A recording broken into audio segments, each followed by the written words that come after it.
Achievements made easy. Lag walkthroughs. Hello there, folks. Ladies and gentlemen, welcome back to our continuing walkthrough through Onimusha 2 Samurai's Destiny, the remaster. We finished our hard mode playthrough, and nothing is going to be as bad for as long as our hard mode run.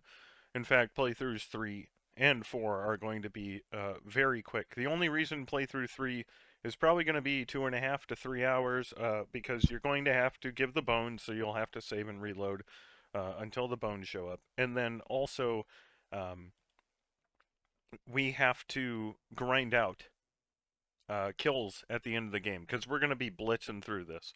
So we're going to be getting the S rank achievement. We're going to be getting the achievement for completing the game in less than 5 hours. We're going to be getting the achievement for beating the game on Ultimate, and we're going to be getting the achievement for beating the game on Normal or higher without using any jewels or upgrading your weapons or armor. And you might think that's going to be difficult, but Ultimate mode, well, it gives you just about everything you need.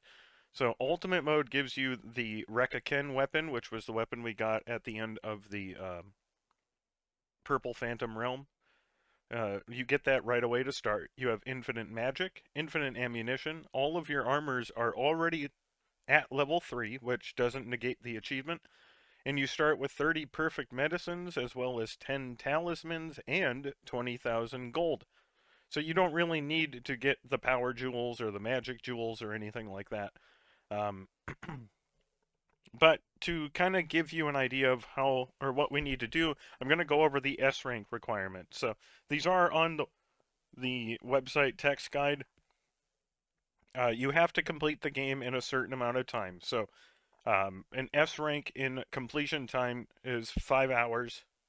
Less than 5 hours, excuse me. So 4 hours, 59 minutes or less, and that'll give you 10 points. Absorbing 120,000 or more souls will give you 10 points. Killing 900 or more enemies will give you 10 points. Critical hits, you need 450 or more. That's another 10 points. Those are just hits, individual hits, not kills. Doing all 41 of the Phantom Realm levels will get you 10 points. And the scenario percentage completed needs to be at 65% or more for that playthrough, and that will get you 10 points. To get an S rank, you need 54 points. Now, I'm not going to go through each of the individual rankings, but generally speaking, you can get the second rank in 2 of these and still get 54 points to get an S rank. Anything less than 54 will drop you into the A rank. So, you're guaranteed, as long as you follow with me, to get an S rank in the Phantom Realm and the scenario percentage just because of the paths we are taking. And we're going to be using that room with all the rolling lizards near the end of the game, right after you get the black necklace, and we're going to be grinding out crits there. And if we grind out crits, we should get kills and souls absorbed along the way. And if you spend a little extra time doing that, you still should be under 3 hours for your playthrough to get the S rank 4 time as well. So we will be making a save before we finish the game. We'll be making a save in that room where we grind, just in case you would need to go back or to that room, or right at the end of the game, you could just grind any extra bits you need out in the Purple Phantom Realm as well. So, um, save your heals, but try to, use them if you're going to die. You shouldn't have any problems with the infinite magic. We're just going to be spamming the Rekaken magic attack on everything. So, with that said, go into special features. We're going to set the difficulty to normal, and this time we're going to turn ultimate mode on, and then go back and start a new game. I'm going to be far less detailed now as we go through, because this is our third playthrough, and again, this shouldn't be very difficult. We're going to be going through, we're going to get Kotaro on this run, we're going to make Ekei hate us, and then we're going to complete the game and get those achievements that I already went over. The S rank does take into account time. So this is the one playthrough you need to be aware of this. Do not leave your inventory open, because I think that counts for time. If you do have to pause the game, press the back button to bring up this menu, and just to be extra certain, bring up your guide. If you have to run away for a little bit, or make a save and quit out, because you have to keep your your time below 5 hours to get the S rank for time in the achievement. If once you finish the game under 5 hours, you can go back, and if you get the S rank, then you can go back and grind out kills to get the S rank across the board, not just in the time. I know that's a little confusing, but there's an S rank for the individual metric and then an S rank for all 6 metrics. So um, the achievement for defeating the game in less than 5 hours is very easy. Like I said, we should get it done in less than 3 hours, possibly 2.5. So don't worry about it too much. Even with the grinding, it's not going to take us very long. But if you do have to pause the game, do so like this. That way the rain stops, the game is frozen, it's not running the timer in the background. Pause your game, go into your inventory. You can see all your armors are level 3 there. We have all these, you know, oh, man, I just had a brain fart there. Ranged weapons that you can switch to. We're going to be using the Rekaken, except for when we need to, like, break a seal, or there's specific spots we might switch to the other weapons, but 99% of this run is going to be using the Rekaken. So go ahead and equip it. You cannot choose the Rekaken using the left trigger, hold, and right on the D-pad method, so you have to re-equip it using the menu. Feel free to make a save. You don't really need to worry about saving here, as nothing should come close to killing you, but on the off chance it does, we're gonna start. We don't need the hard mode runs anymore, so let's start there. Excuse me. Go down the stairs for your scene.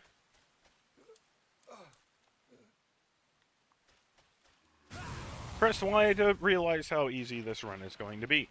Don't bother killing any of the other enemies, but if you run up to something, just press Y. You can grab the map if you want, but you don't need to on this run. You're basically just going to be running through, spamming the Y button whenever an enemy pops up. You can go grab the herb if you want to, but you're not probably going to need it. Go ahead and hop across the stones and run into the cave. Make your way through the cave.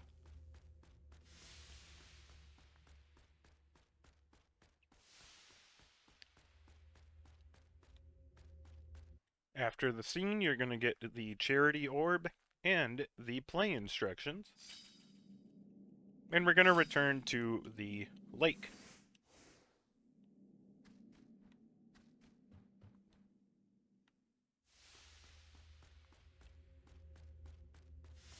It is important to kill things, and it is important to absorb souls, but don't worry about critting or getting orb combos or anything like that.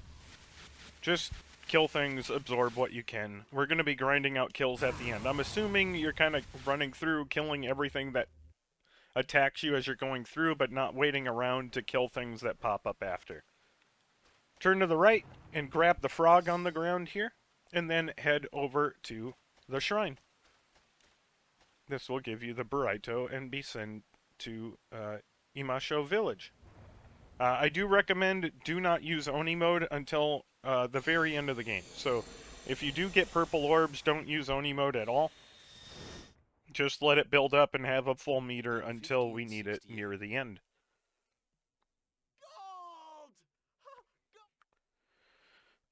Once you regain control, go into your menu and switch back to the Rekaken. We're going to run behind over to the open market and hug the top wall and go left to find a chest that has a globe in it. Now return, and we're going to go to the general store. We do have enough money to buy everything, but for now we're just going to buy the vodka and the compass.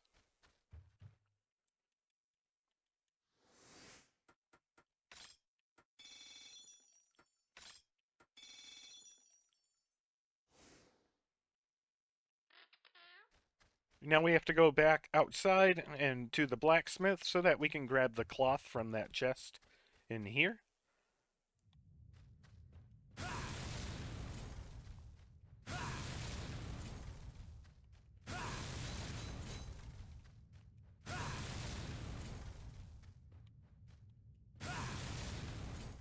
So grab the cloth and leave.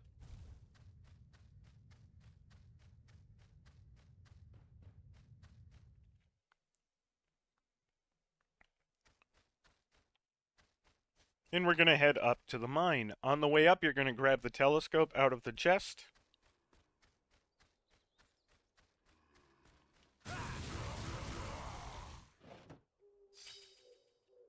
Again, make sure you're absorbing things. You don't really have to worry about grabbing the gold. You're going to get to this spot right about here, and then wait. If any enemies come near you, just spam attack until they die. After probably like 20 seconds, you'll be able to grab a rhino beetle by spamming interact on this point. I don't think it shows up on the screen. If it does, I haven't seen it. Just spam A in this direction after a specific amount of time on screen, and you should be able to get this. You can leave and come back and get it if you aren't able to get it. I don't know if it's only there for a limited amount of time or whatnot, but we need to get the rhino beetle. Go ahead and continue up toward the mine to get the guy telling you that you need the pass, blah blah blah. Do you have a permit? And we're gonna head back down. Again, kill everything you pass and absorb orbs from them.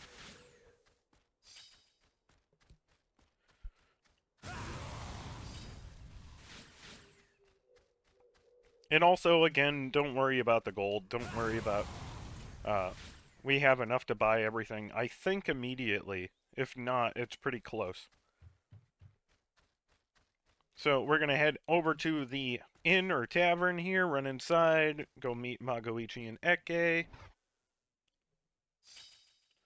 Run to the back here once you regain control, and talk to the guy to the left here to get the permit for 100 gold.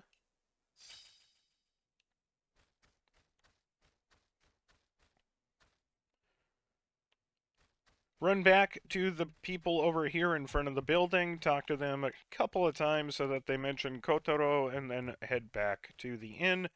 We're going to go upstairs and meet him.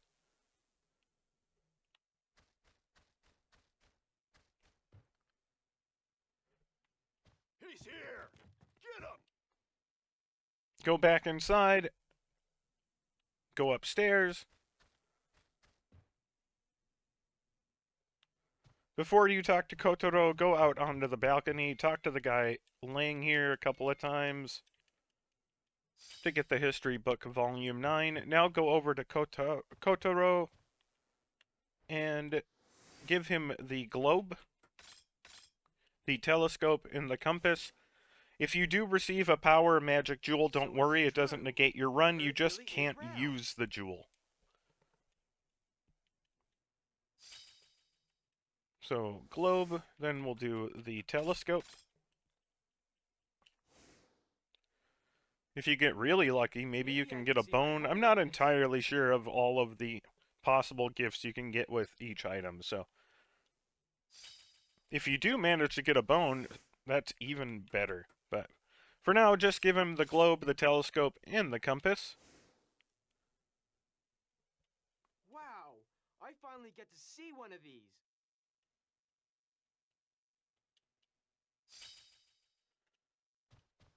Then we're gonna go down the stairs. We're going back up to the mine, so we just needed to make sure that we were on Kotaro's story path. So, work your way up.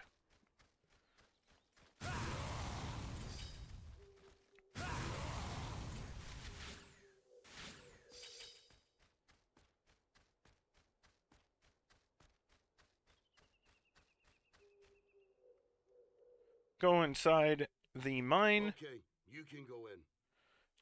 Feel free to save whenever you see a magic mirror. I'm fairly confident in my abilities here. There are a couple of points I will be telling you to make a save, but generally speaking, I'm not going to be telling you to. Make sure you do not enhance anything as well.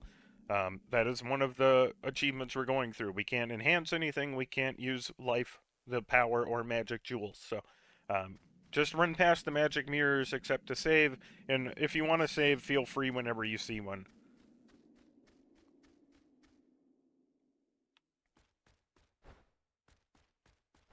Run through the screen. On this next screen, the lizards get introduced. Press Y, kill all of them, grab your ruin or spoils of war. At the fork, you're going to go toward the screen.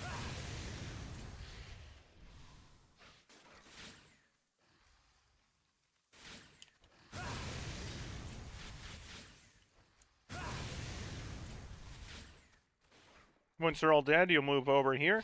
You're going to have 4 lizards to kill. This time, Kotaro is going to come to help us on this screen.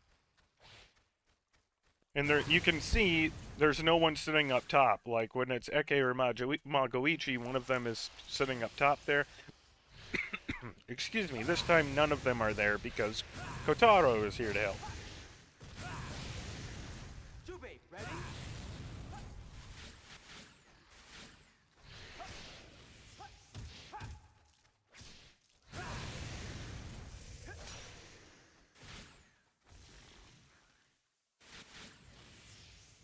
Jubei, ready? Kill everything.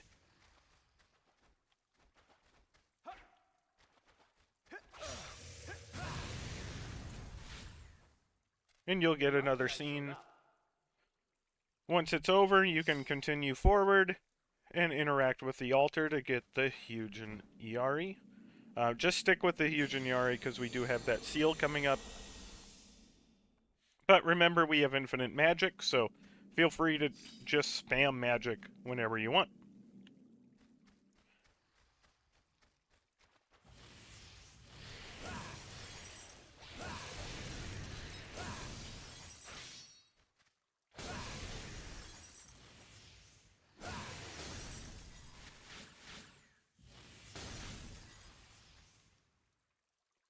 Now head to the other side of the fork, or run back to the previous screen because the controls are confusing.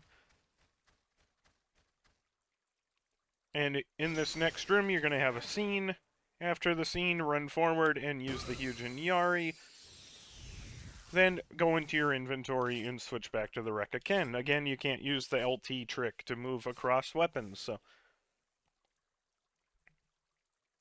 run forward. In this room, hop up the ledge and grab the medicine from the chest. Go ahead and save if you want to, because we do have a boss fight here, but it's only going to take 3 Rekaken magics to finish him, so skip the scene, press Y to spam your magic, and just keep spamming it until he dies. Once he dies, absorb everything. I'm going to grab all the gold because I'm a little particular about that. I feel like I'm abandoning things, so probably something I should talk to my therapist about. And we're just going to talk to the guy on the ground here. After some scenes, we're going to get the red ring.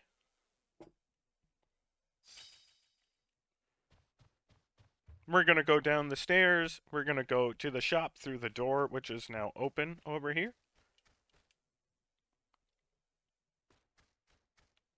And we are going to buy the lemon,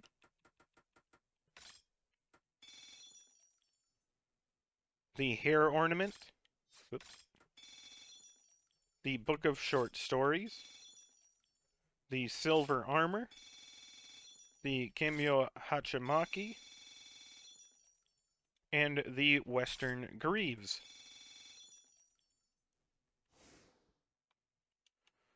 Head back into the inn. We're going to go upstairs to Kotaro again.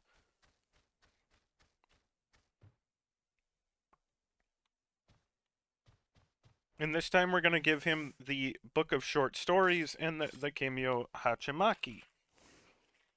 Just an FYI, again, I could I get into don't know if this. it's possible, but keep an eye out if you do get the fossilized bone. It'll save you a little bit of save loading later. We did get a magic jewel. That doesn't mean anything as long as we don't use it. Then give him the Keimyo Hachimaki. This should give you a tech book. This is rare. My friends will be jealous. I apologize. I woke up today and my left foot is swollen like a balloon, so I have to have an ice pack on. So if you hear that shuffling, that's because I was moving the ice pack around. Well, on the way down, we're going to give the Western Greaves to Magoichi. And then we're going to head back up to the mine. Ooh, my feet, thank you.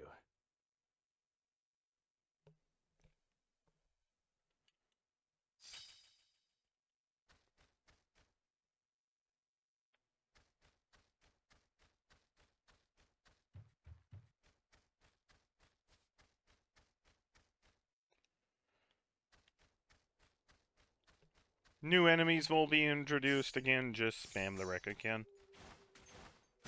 These guys are a little annoying because they'll try to backflip away.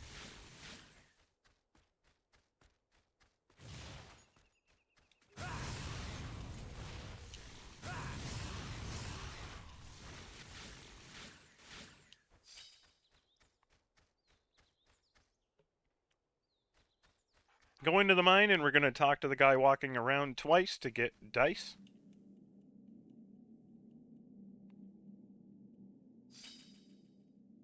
And then continue to the right and through the rooms until you see Kotaro being grabbed by one of the orb swordsmen. That's what I call them.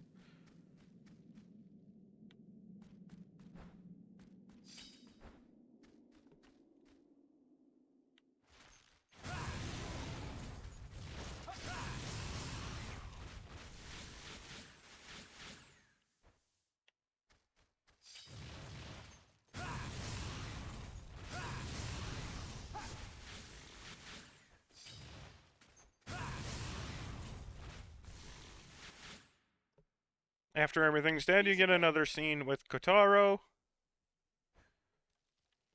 Exit out this bigger doorway here. Back to the fork. You're going to go away from the screen at the fork.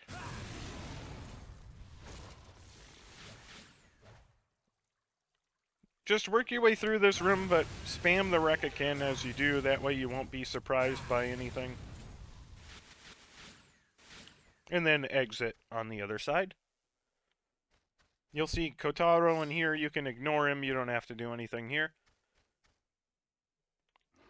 This is the room with all the enemies. Just start walking to the other side, spamming the Rekaken.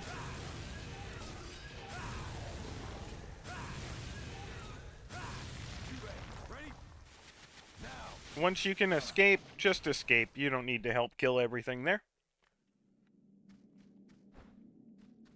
Before you go down, head into the far back room and open the regular chest to get a mirror. And now return to the previous screen. We're going to use our red ring from our inventory on the hole here.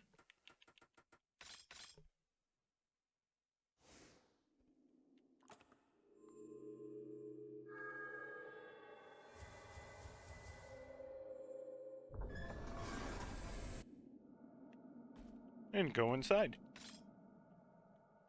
Continue forward, you're going to get attacked by log demons. Just like everything else, Rekaken 'em.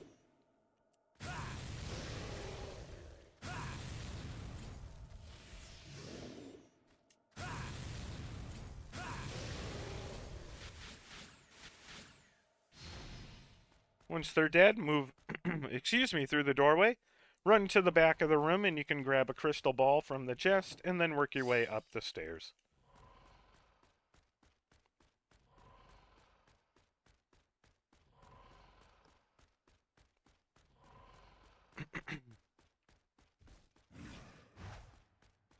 Kill the orb swordsman at the top.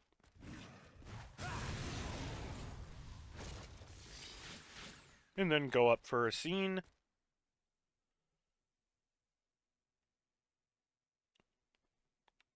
Go back up the ramps and toward the door for another scene, and then go inside. Grab the 2 chests in here. It's a map and the incense.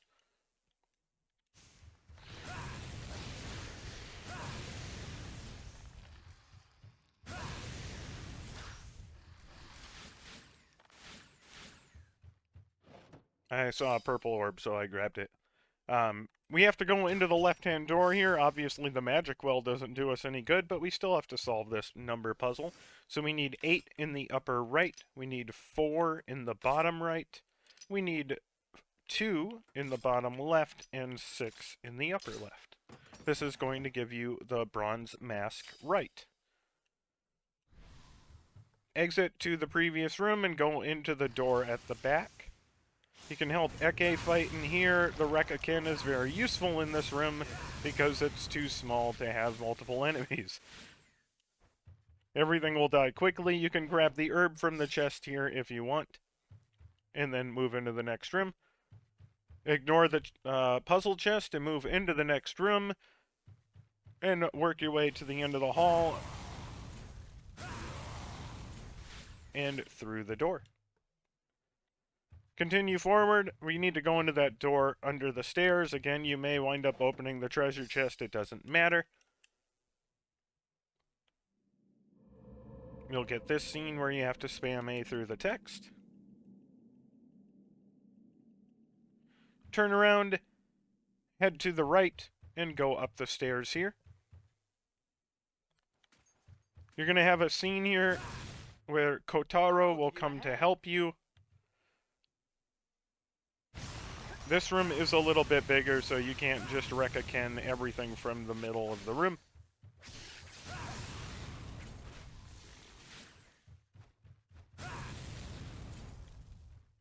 Everything is dead when you can talk to Kotaro, so enter the door on the left here once you do. Watch out for the archer on the ledge, kill him, and go into the door behind him. Grab the herb from the chest and the Purify Charm.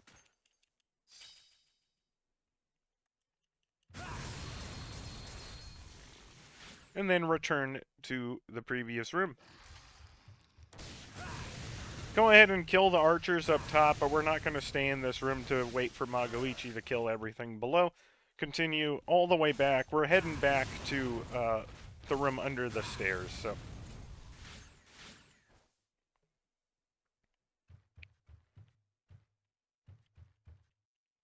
Go under the into the door under the stairs and use the Purify Charm on the body to get the bronze mask left to show up on the ground, and you'll just need to grab that.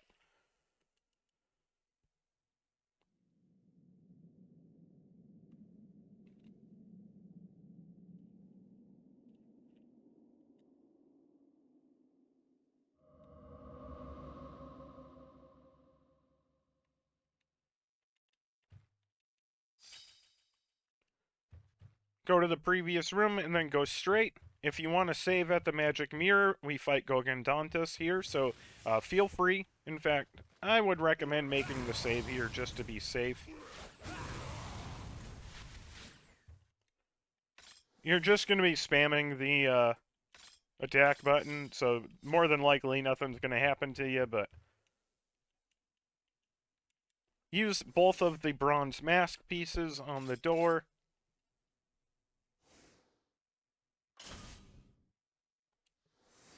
And then we're going to go inside.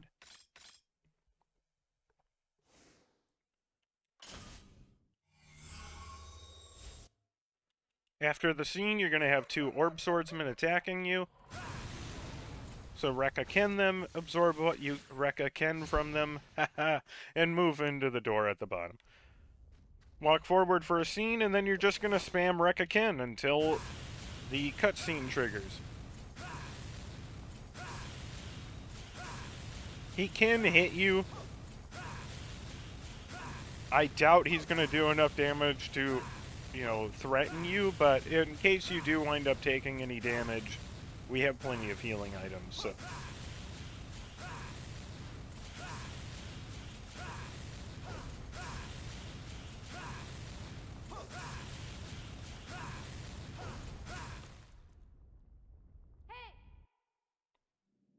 run towards the screen after the scene triggers, and we're going to climb up the ladder here. Interact with the ball on the ground. Skip the scene and get the Faith Orb, and then interact with the ball again and choose yes. Go ahead and skip the scene. Skip another, and then run forward to have a scene with Kotaro. We're going to run forward now into the open market and immediately talk to the first vendor on our left. So run over and talk to this guy about 6 times to get the comb. And now we're going to head to the general store.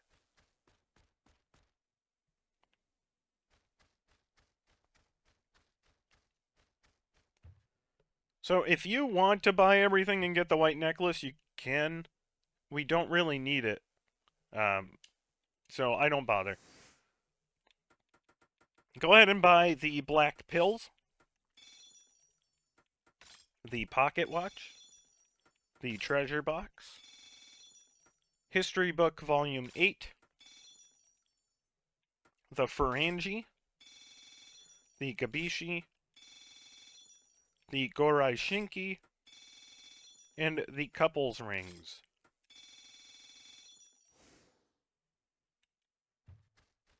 Now we're going to go back to the tavern. We're going to give gorai shinki to Magoichi.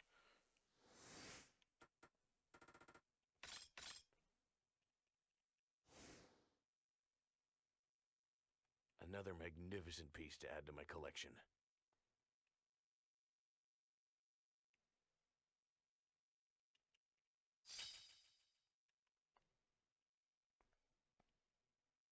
Magoichi's going to tell us about the cute girls trying to attack us, with the ladies. or talk to One us, or wearing whatever armor they is do. waiting for I don't you know. on I the don't talk to second cute floor of girls, this bar. so.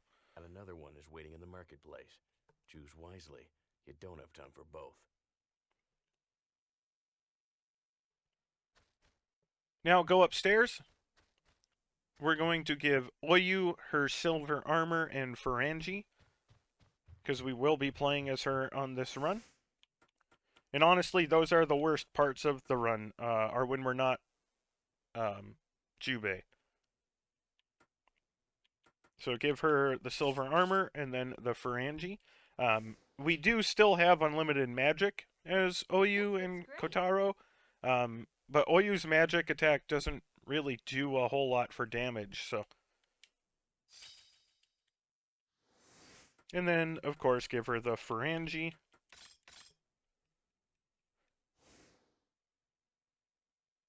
And now we're going to give Kotaro a bunch of gifts. Make sure you give him the couple's rings last. I mean, give him gifts in the order I'm telling you to, but couple's rings should be last. First, give him the incense. This is rare. My friends will be jealous.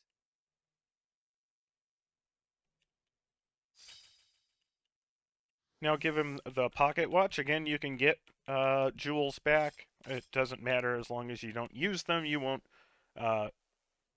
invalidate the achievement. Wow. Is this what they call a And I pocket watch? think, again, it might be possible that you get a bone in return. I don't know if it is or not, but if you do, it'll save you from having to grind it out in a second here. Give him the mirror next. This is nice.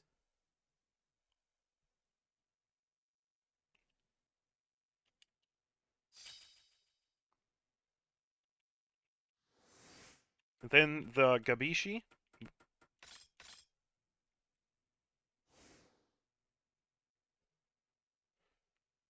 Can I test this on you? Just kidding.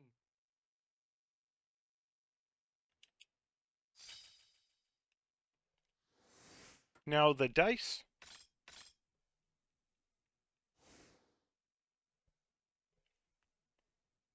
Care to test your luck?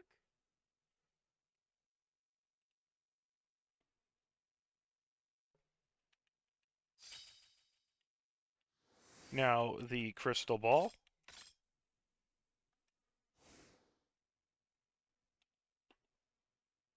It's rare. Thank you.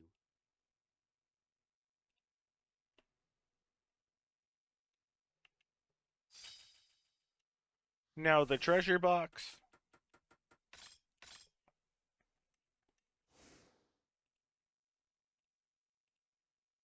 Awesome!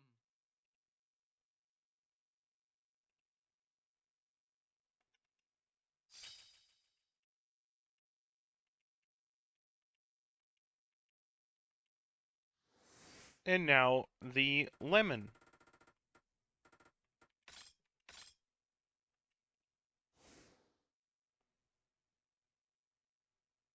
This is the first time I've ever seen one of these.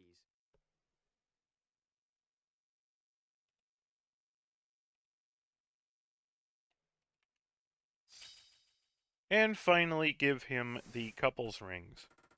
We didn't get the bone. I'm not entirely sure it can be given back from those gifts that we gave, so... Come on now, you're embarrassing me.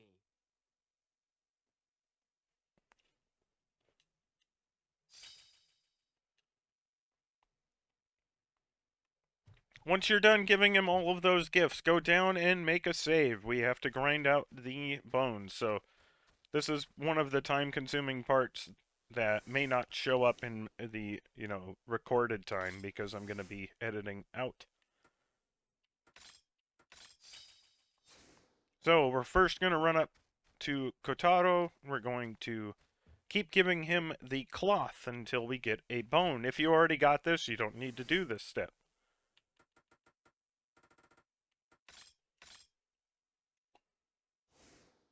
So I'm not going to show you doing this, or show me doing this over and over until it shows up, but I will pop back in whenever I get the bone.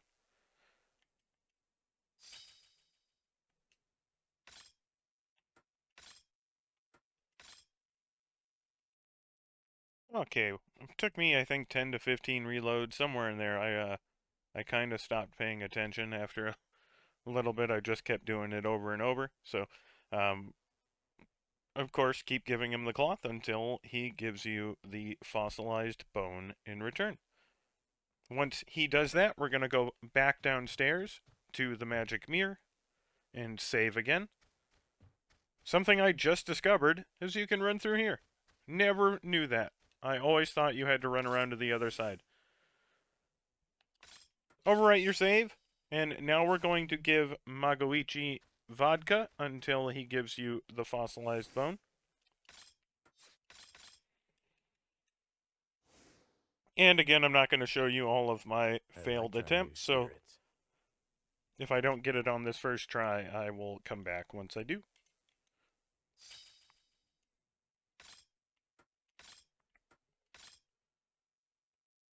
Okay, that only took about 10 tries, I think, to get the bone from Magoichi, so we're going to run back and save once more. Make sure you do. And now we're going to give Ekei the frog until we get the fossilized bone. On our final playthrough, we don't do any of this. We don't get the black necklace, we don't get the white necklace. We just run right through the game with the Rekaken. So. And of course, we can't get lucky enough to get it on our first try, so I'll keep going until I get it. Okay, I can't complain too much. It only took 3 times to get the bone from Ekei, so. Once you have all 3 bones, again, head back and save real quick. We don't really need to for the next part, but we're going to anyways. Run over to Ekei, and we gotta give him stuff so that he hates us, so. Go up to him, we're gonna give him the black pills.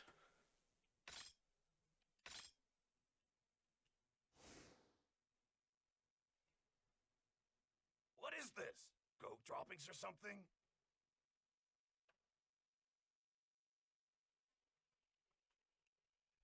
And he's gonna give those back to you. Now give him the rhino beetle.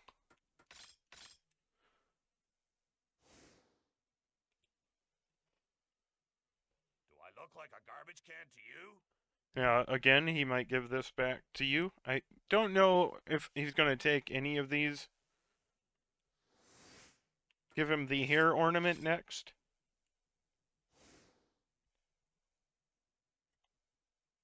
Is this some kind of joke?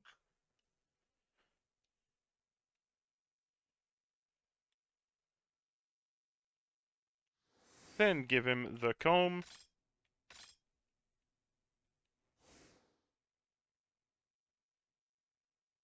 Is this some kind of joke?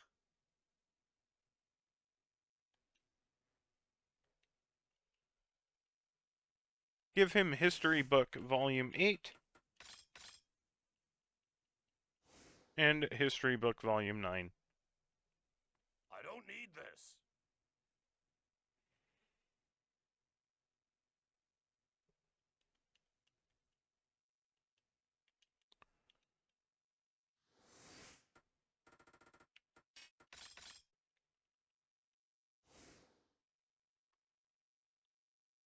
And then this is going to be the point of no return. We're already moving on to Yagyu Village.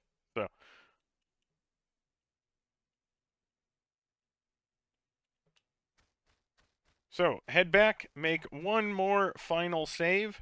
We're going to keep this one as a separate save in case we do have to come back, of course.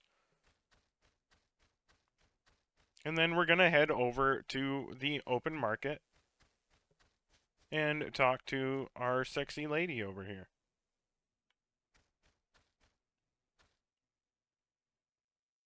I'm going to be honest, whether she looks like that or the way she does in the boss fight, I'd take her.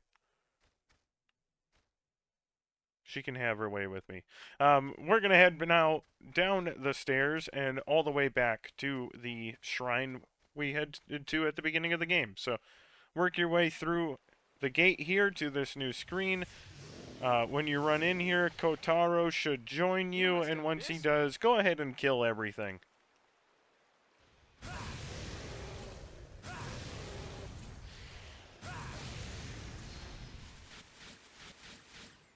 It's not going to stop to allow you to gift here, so just once everything's dead, run forward. You're going to get another scene, and then hop across the pond rocks and into the cave. Something's going to attack you in here. It might be bugs, it might be ninjas, I don't remember. It's ninjas. Feel free to kill them if you want, and then continue into the shrine door. Once the scene is done, you can take the Ring of Takajo off of the ground, which I'm probably butchering that name, and I'm going to say that on every playthrough. Now return all the way back to that very first magic mirror. I think the bugs will pop in here. But just like everything else on this playthrough, the Rekka will melt them. So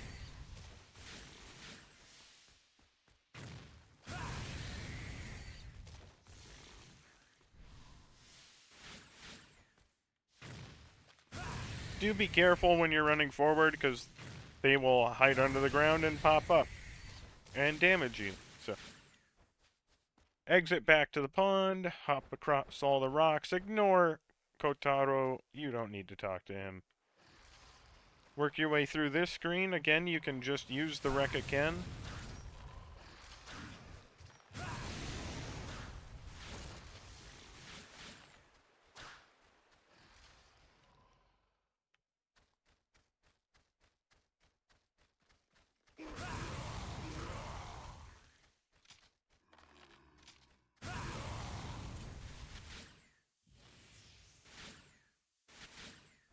Save if you want to, otherwise head into the left door. We're basically just running right through here. We have nothing to do in here, so use the magic there to get through and break the doors, and use the magic there to get through and break the doors, and we're going to head into that back room.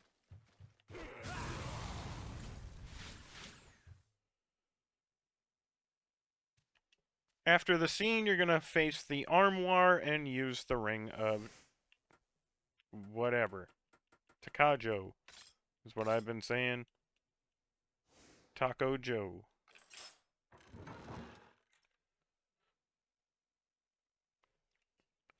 So choose the top one 3 times until the black is displayed. Choose the bottom one twice until the red one's displayed. Choose the left one twice until the white one displayed. And the right one once to display blue. And then go down. You're going to have the usual scene in here where the floor gives way. You jump back. Run forward and jump across. Break the wires, run back. You know the drill by now. Pull yourself up, jump back across, and wait. And go forward.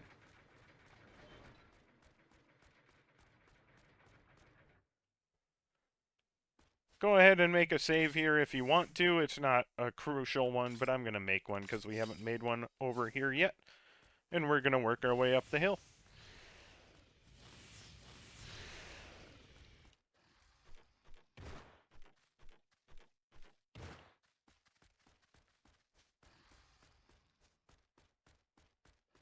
Go up the ladders to get to the bridge screen.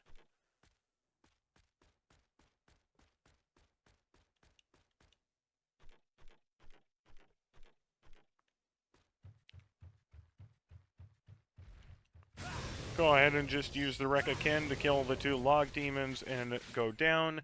You can grab the herb from the chest to your right if you want. And then continue to grab the Senpumaru.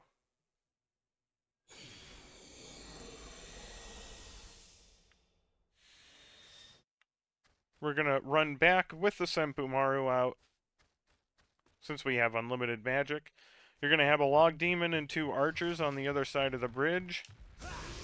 Just spam your Senpumaru magic until everything is dead. Climb the ladder down, climb the next ladder down, and we're going to make our way back to that seal. Ow, ow, ow.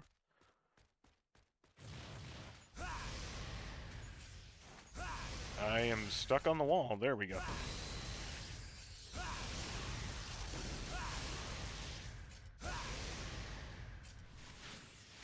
Grab the Nobunaga's knowledge statue and return to where we got the Senpumaru. You can also swap back to the Rekaken. We're not going to be Jubei for very long here, though, because we will be having to switch to Kotaro to save us on this run. I think Oyu helps us on the bridge. Nope, looks like she doesn't.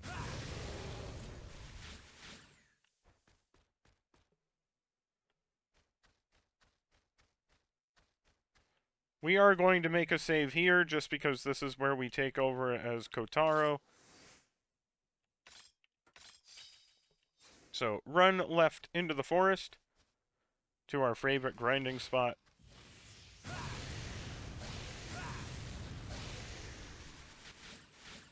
Kill whatever you want, and then move on to the next screen, and you'll see you are lost. No floating seahorse things, just run through all the screens.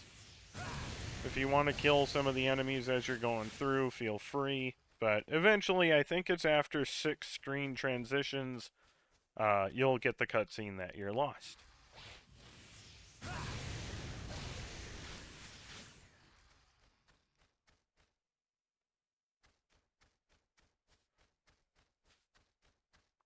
So the good news is, on Ultimate, you have infinite shurikens as Kotaro, and you have infinite magic. So run forward and grab the blue soul bracelet just so you can get orbs. We're going to try running past as much as we can. It's not really worth doing the combat. We don't need XP on this run, so go ahead and grab the red wedge, out of that chest.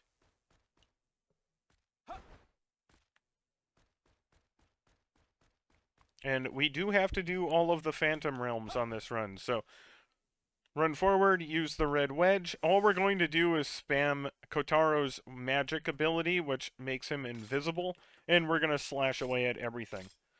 Do be aware that the enemies will still slash where Kotaro was, where his body double is, so try to avoid staying near that or you might take damage. First floor is Lizard Swordsman.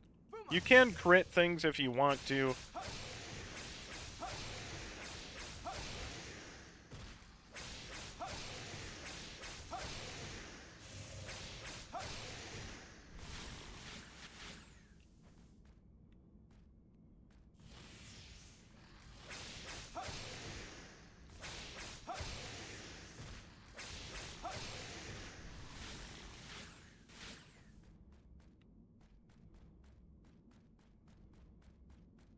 And like I've said before, when you start overwhelming the spawning, sometimes things just don't pop in. Just run around in circles until they do. I think I mentioned that on easy, but our easy mode run. Floor 2 is a bunch of the ninjas with claws. Again, use your magic right away, and then just kind of run around hitting the ninjas until they die.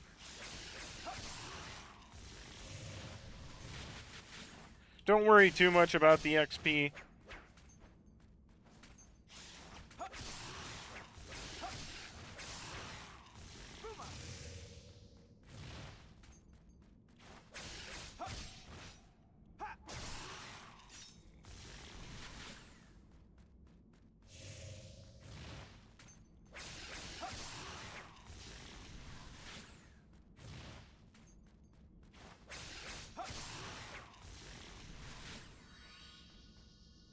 Go down to floor 3, that has a medicine in a chest and some more lizard swordsmen. Again, I recommend just being invisible.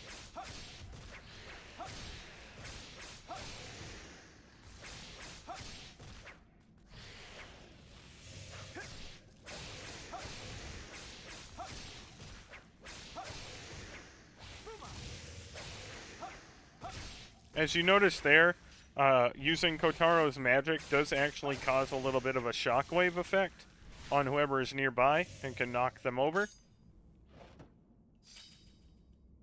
This allows you to kind of run next to an enemy and use it and, you know, make it so you're not going to take damage immediately.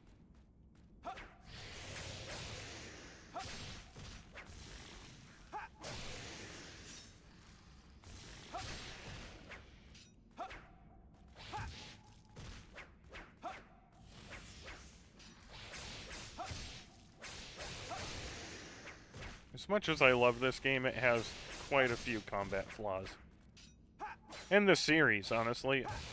I'm making Onimusha 2 walkthrough first because it came out this year, but I plan to go back and do the first game as well. So, once you move on, floor 4 is Orb Swordsman and Lizard Swordsman. Again, spam the magic attack.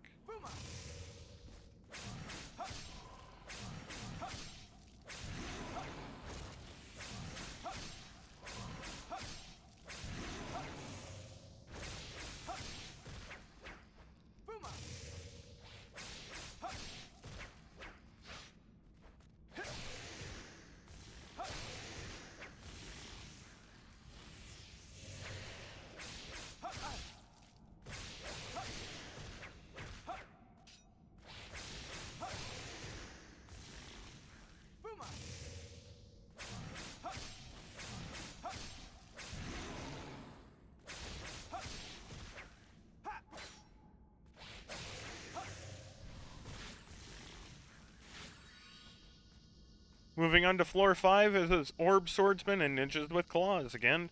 I recommend running to the right, or excuse me, the left, and grabbing this first chest. This has the Roga Kunai. Go ahead and equip the Roga Kunai and then start spamming your magic.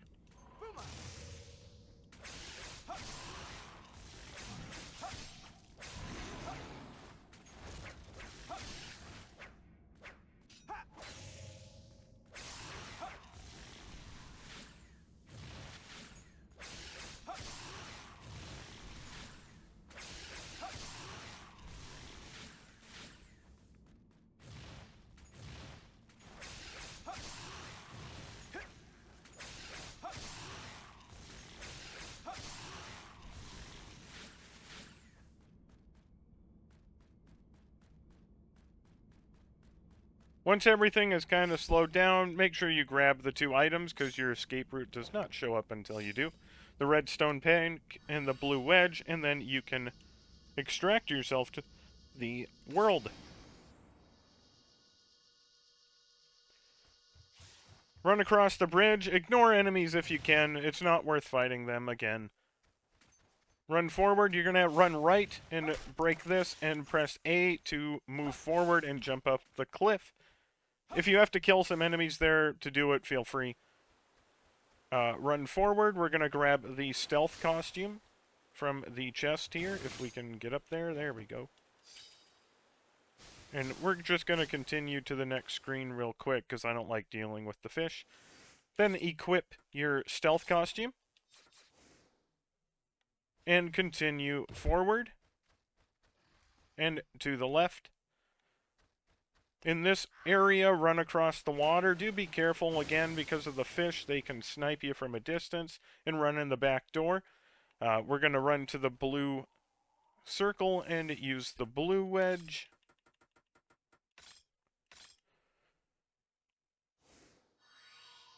The first floor is the rolling lizards. I do recommend doing the crits with the rolling lizards, and you have infinite shurikens to use on the blue orbs, so.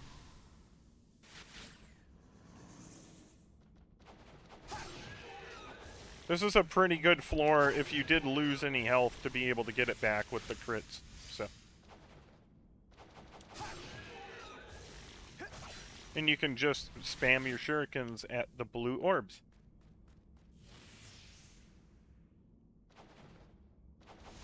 Trying to use his magic with the rolling lizards can be a pain because you have to keep track of where everything is rolling. So that's why I recommend doing the crits for this floor specifically.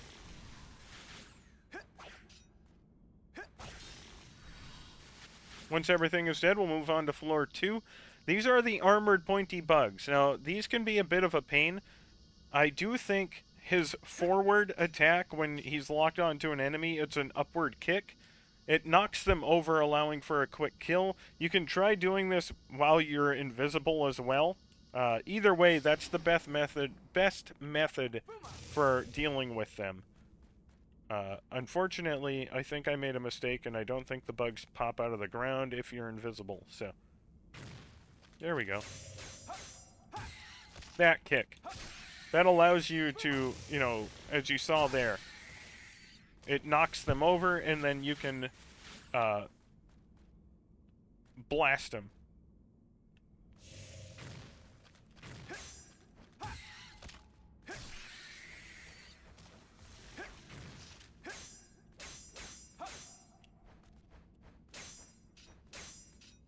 There we go. Wasn't letting me do it there for some reason.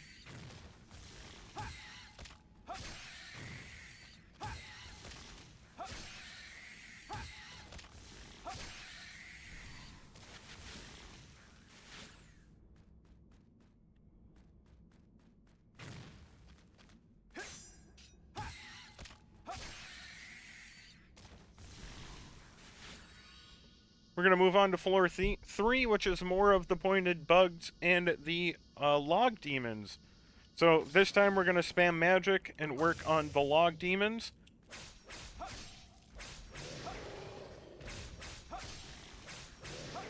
There's also a medicine in the chest, so feel free to grab it.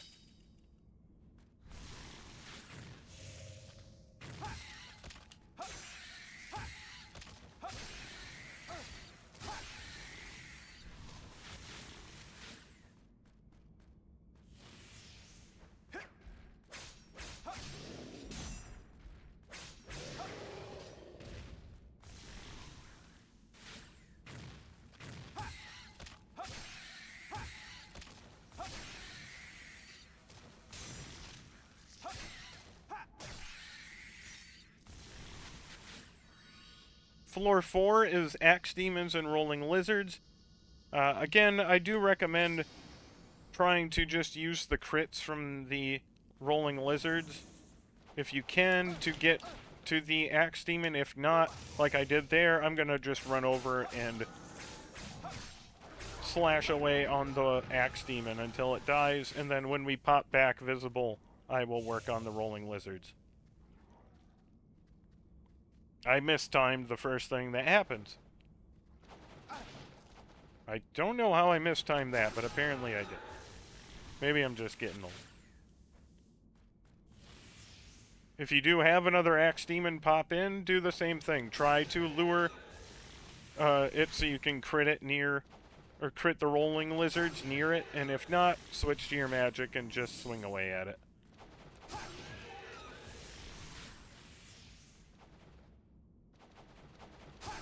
Like I mentioned in our hard run, I'm not entirely sure that there isn't just a, for example, a enemy queue, and there are specific enemy types that can pop up, so...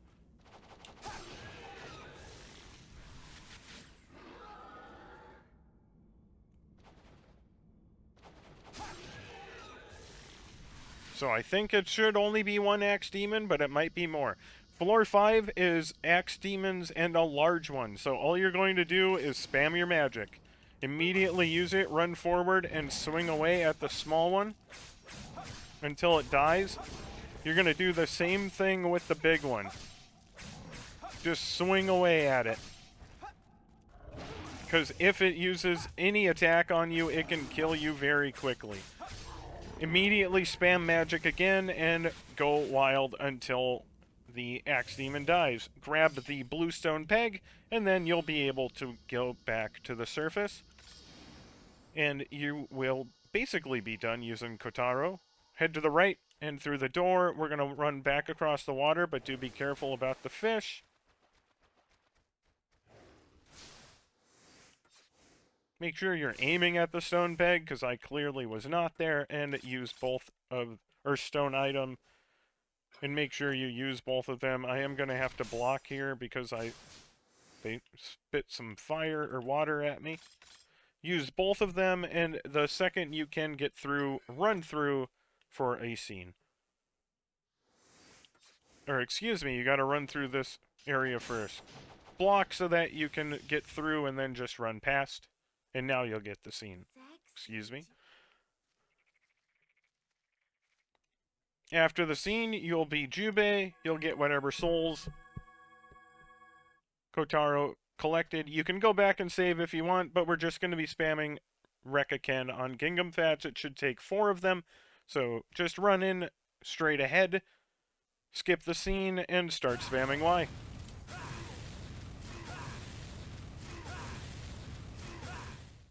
Once he's dead, skip the scene, you'll get Nobunaga's Rain. Absorb everything and run forward.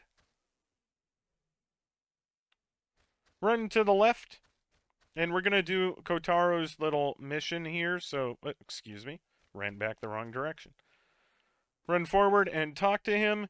He's going to be, hey, my pigeon's missing. Okay, we're going to run to the right here and then straight at the fork. And we have to go all the way over here, and we'll discover that the axe demon is eating a pigeon. Well, we only know it's eating something that has feathers, to be fair. And then we find the tube for a pigeon leg here, so... Once the demon is dead, grab the tube for pigeon leg, and we're going to return it back to Kotaro.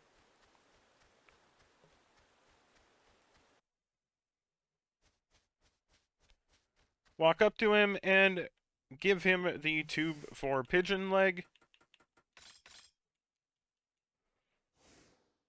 You found it? That's good. So... He's going to give you a tech book, or he should.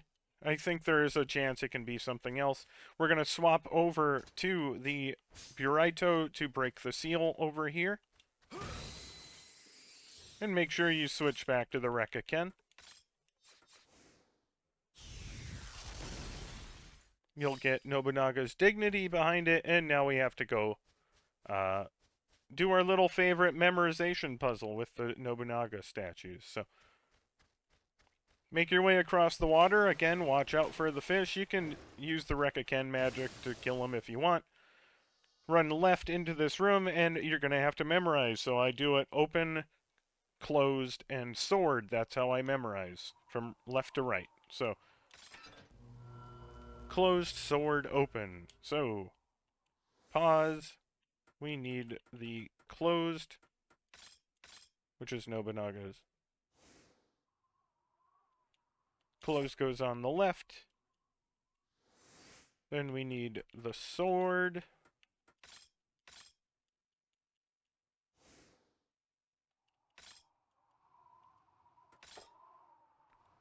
And that's why we do left to right, because I like to spam buttons, and if there's already a statue there, we don't accidentally put it in. And then we just need open for the right.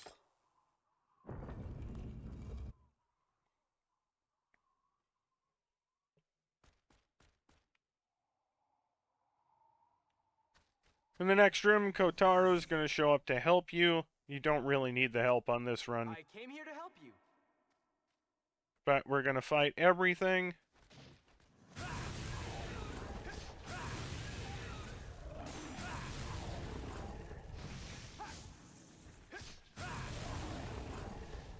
Jubei, ready? Booma!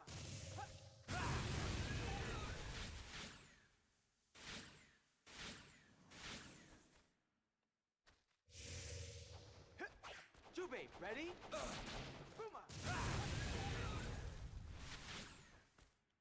Once everything is dead, run up and go through the pink wall, or pink door.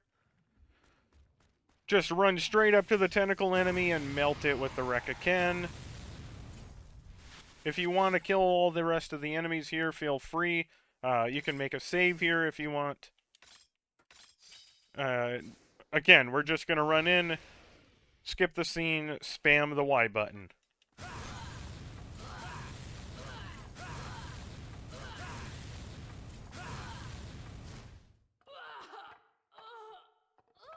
You're going to get the Honesty Orb. Absorb everything, interact with the switch. Go through the door, make sure you grab the herb on your left. And run forward. We are going to lose a decent portion of our health through this tunnel, so do be quick.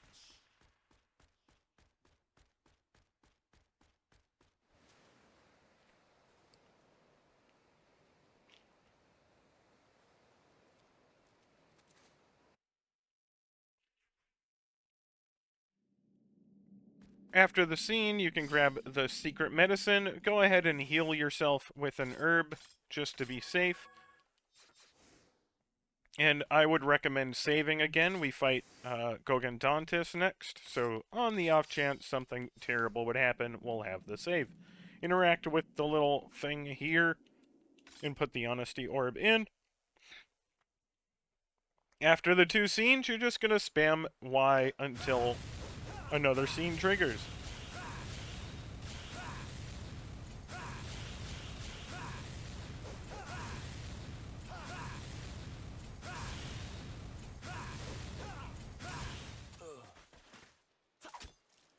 This is another difficult part in the game, but you do have infinite throwing daggers. So the large red axe demon is going to be a little easier because you don't run out of throwing daggers. Still, we don't have a lot of health, and her magic attack doesn't do a whole lot to increase her damage. So feel free to make a save here. Again, you can have things happen and die, so it's best to have the saves. Particularly when you're not using Jubei, it's easy to die.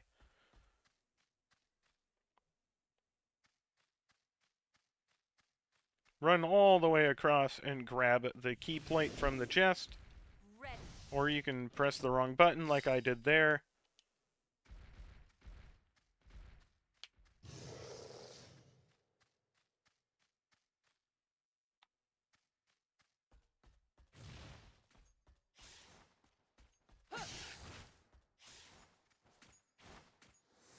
I don't think I was on that right. There we go. Use the key plate and enter the door to the right. Again, don't fight anything unless you absolutely have to. Just block and wait for things to go around you.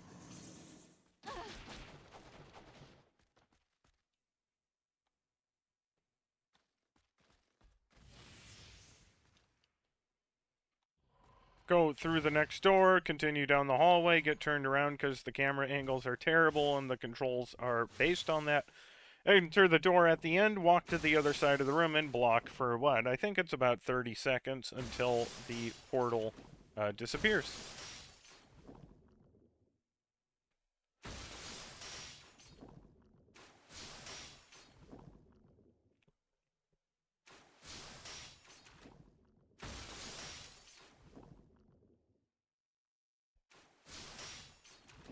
In the next room, we're going to be doing the same exact thing we did on hard, even though it's on normal difficulty now. We're going to stay by the door, or the ladder down, excuse me, and kill all of the lizard swordsmen. I believe there's 6 or 7 of them. And then we'll go and attack the tentacle monster from the left side. So, run in, make sure you get the lizards to kind of spawn in.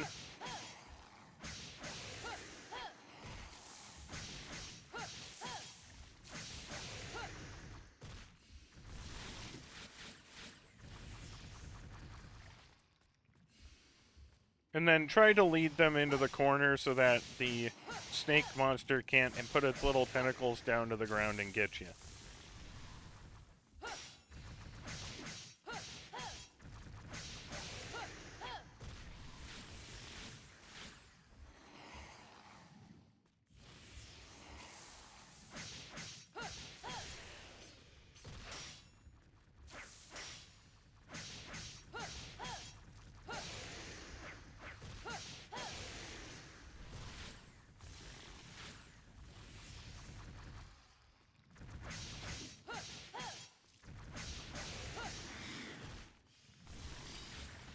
Then once all 7 are dead, just run to this left side like we have been.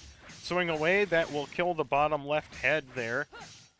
And every time it dies, your attacks will hit the body, allowing you to safely attack it from this spot until it dies. Absorb everything, go through the portal. Again, we're just going to run straight down. There are some enemies on the 3 screens, but as long as you're running straight down, you should be safe. There is an orb swordsman here. Be prepared to block if you need to. There's a log demon on this screen. Be prepared to block if you need to. And then there's ninjas here that just backflip away from you, so you can just run past. Grab the gladius from the chest here and equip it, and then make a save, because again, you could die here. If your timing's off or anything like that. So what we're going to do is, just like on hard, we're going to run in, hug the top wall to get the first axe demon to pop in, and then we're going to wail on it until it dies. Feel free to use the dagger strat on the small one as well. That will keep it staggered so you can kill it quickly. And then we're going to have to kill the big one. Now, we have unlimited daggers, so if you don't feel the timing is right, just throw a second one. But keep doing the 2-hit combo like we did.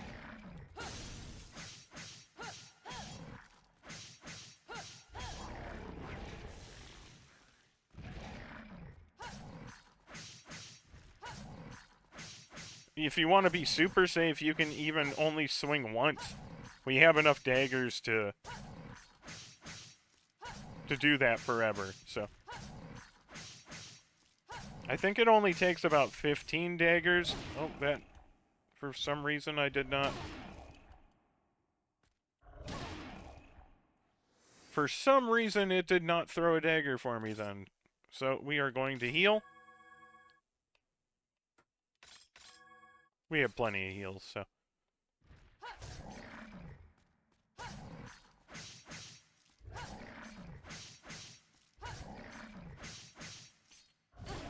Again, it didn't throw a dagger for me. I'm not sure what's going on here.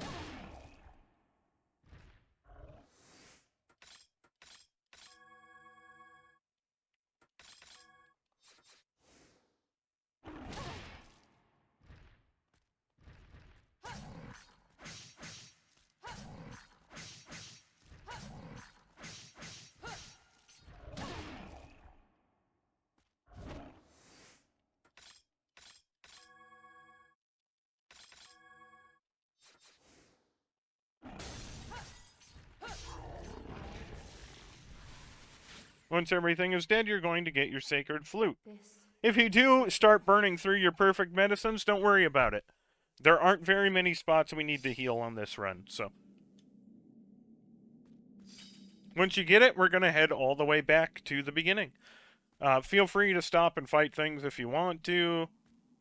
On this first screen, you can just run towards the ninjas and move back. On the second screen, you have that stupid log demon that can block you. So just try to get around him. Block if you have to. On this third screen, zigzag between them and hug the left side to get through. And then you'll be at the portal screen.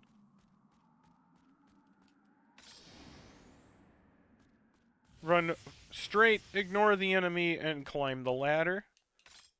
In the next room, run left and enter the door. Go back down the hallway. If you hug the right wall, you'll get past the orb swordsman and get to the door. Run back across the screen. You might have to hit the enemy that pops up in front of the door and run in. And in this hallway, block when you get to this last stretch because you have the lizard, rolling lizards here. Just smack them out of the way with your sword and go through. Run to the right onto the beach, and you are now back as Jubei and can wreck everything with the Rekaken. How's your...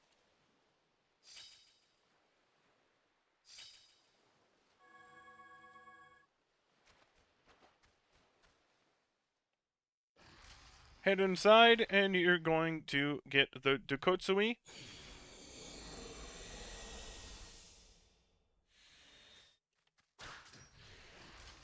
Enter the door on the right, and then make sure you switch back to the Rekaken.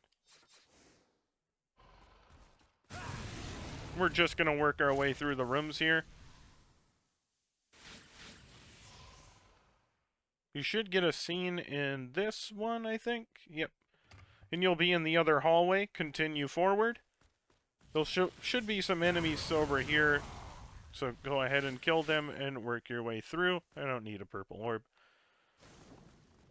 Go down the ladder in the fish room and run forward and spam Rekaken magic.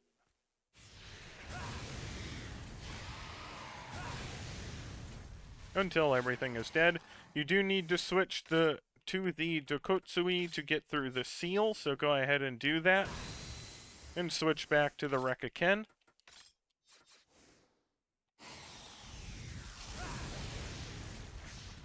Go through and use the Rekaken, then grab the circle key off of the ground. You can absorb whatever orbs you have available sitting around. It doesn't make much of a difference. And just climb up the ladder. You don't need to wait to get the herb from Oyu or anything like that. Run forward. If you need to kill something, do so, but enter the door to your left and make your way down the hallway.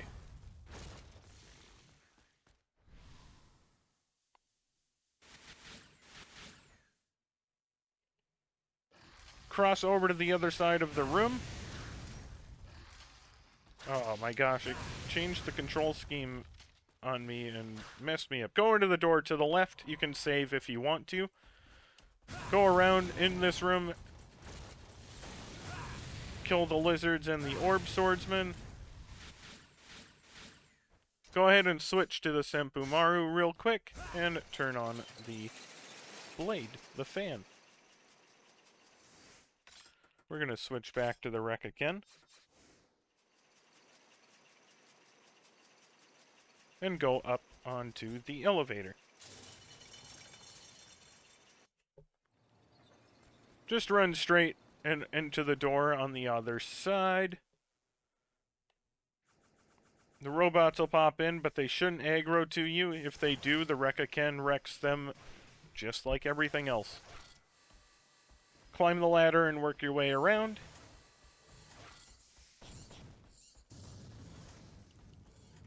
One of them did aggro us, huh? Go into the door and walk to the other side and interact with the console. We got the number puzzle to solve in a Z. Put the 1 in the upper left, the 4 in the upper right, the 7 in the second row, the 10 in the third row, 13 in the bottom left, and 16 in the bottom right. This will get you the golden key. You can turn around and head back the way we came. Climb the ladder and work your way around and down the other ladder.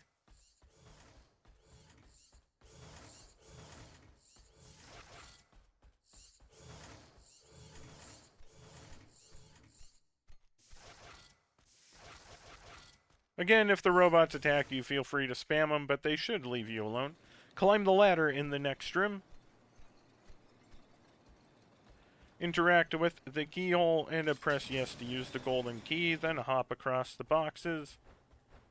Run into the door and interact, and press yes to use the circle key. Go through the door. You should get a scene here. Now interact with the plaque here, and we're going to number the plaque 1, 2, 3, 4, and 5 from left to right. And we're going to interact with 2, 4, 3, 5, 4, 3, 1, 2, 4, and 3. Enter the portal.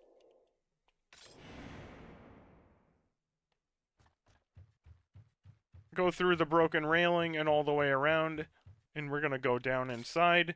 We are going to solve this puzzle box just to get the extra talisman, just in case. So, right arrow on top, bottom arrow on right, left arrow on bottom, upper arrow on the left, left arrow on top, and bottom arrow on the left. That'll get you an 11th talisman. It's just kind of there. If you do happen to die, you can just revive using the talisman. Work your way down. Gonna have some archers to kill.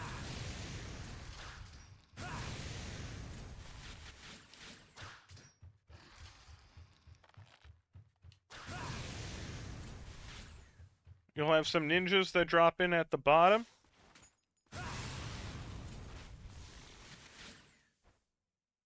You can grab the green wedge and make a save if you want to. We are going through the green phantom realm here, so I do recommend making a save. Make sure you swap to the burrito and exit the room. Run to the right and use it. Block to make sure you don't get fish spit on you, and then run through the door. Go ahead and swap back to the Rekka-Ken, and all we're going to be doing is just Rekka-Kenning everything. This shouldn't be very hard. So, I'm not even going to go into too much detail here. Use the green wedge. And you're just going to spam.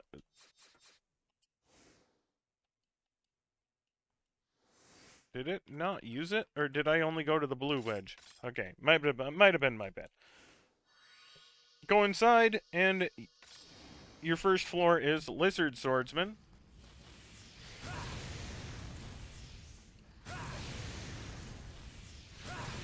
If you do need health, of course, you can try to crit all of them.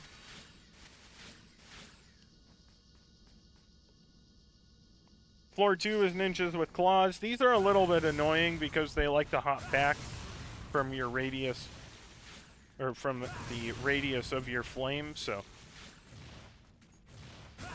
try to corner them before you use the magic, so that they don't keep hopping out of your distance. Floor 3 is Orb Swordsman. This is a very easy floor with this.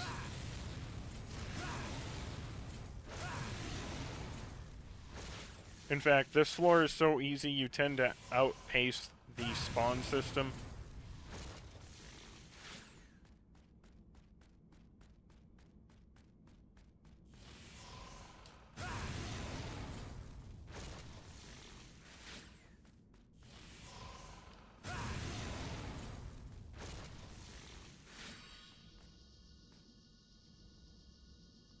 Floor 4 is Lizard Swordsman and Archers.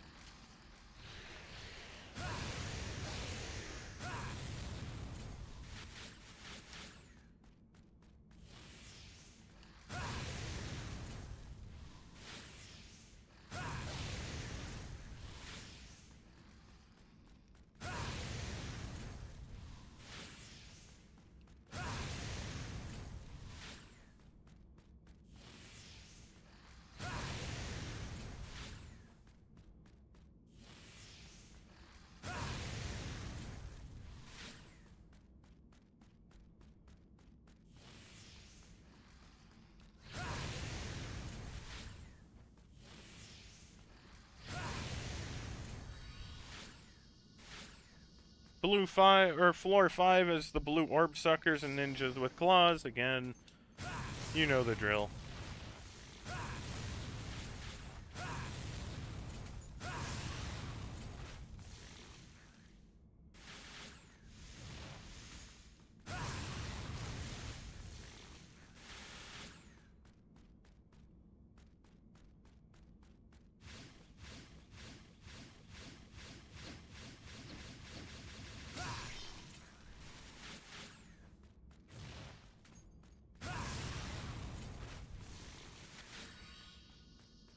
Floor 6 is a ton of the lizard swordsman.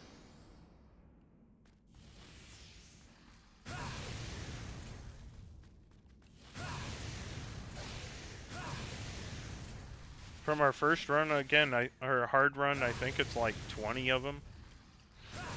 Unfortunately, they start coming in one by one because we're just too powerful.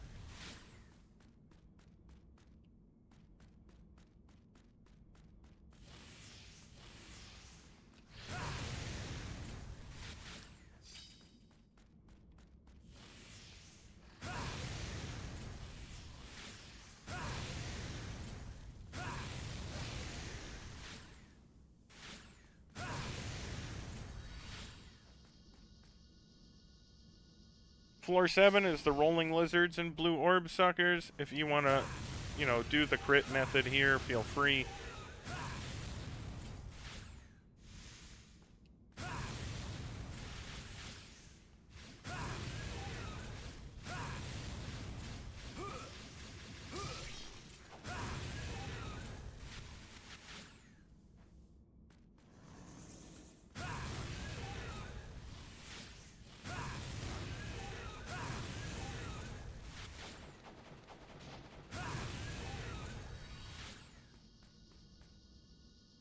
Floor 8 is an axe enemy and rolling lizards plus a medicine to grab. You shouldn't need it, but hey, if you do, we got it.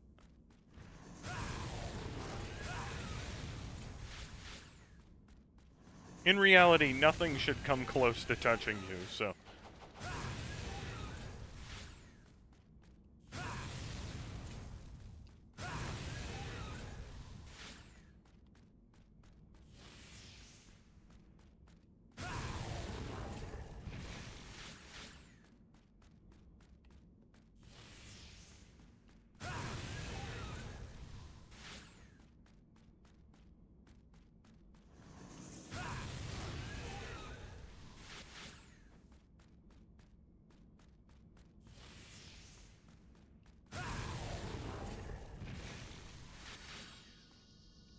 Floor 9 is Orb Swordsman and Ninjas with Claws. Again, just wreck again.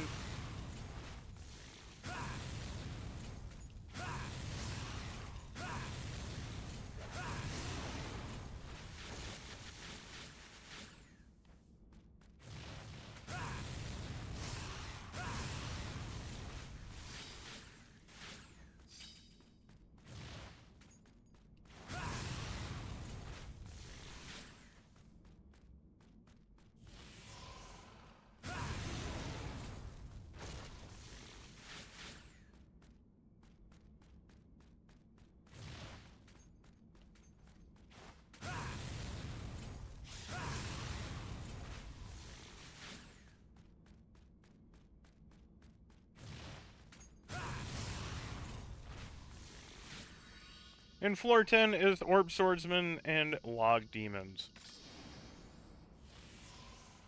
This is pretty easy. Just run forward and wreck again everything. You got the perfect medicine and the purple necklace and the chest, so go ahead and grab those. That way, once all the enemies are dead, you're free to escape.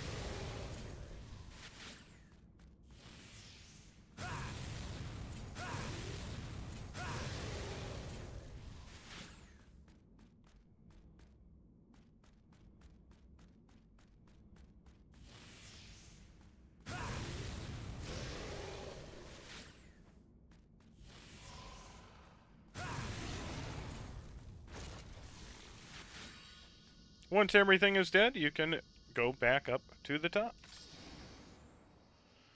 Exit the room and cross the bridge to the other side.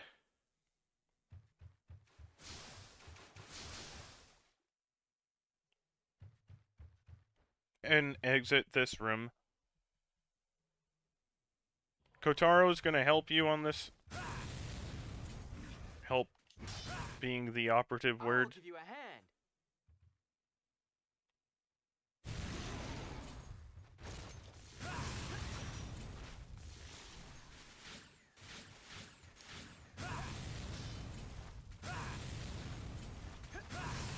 Jubei, ready?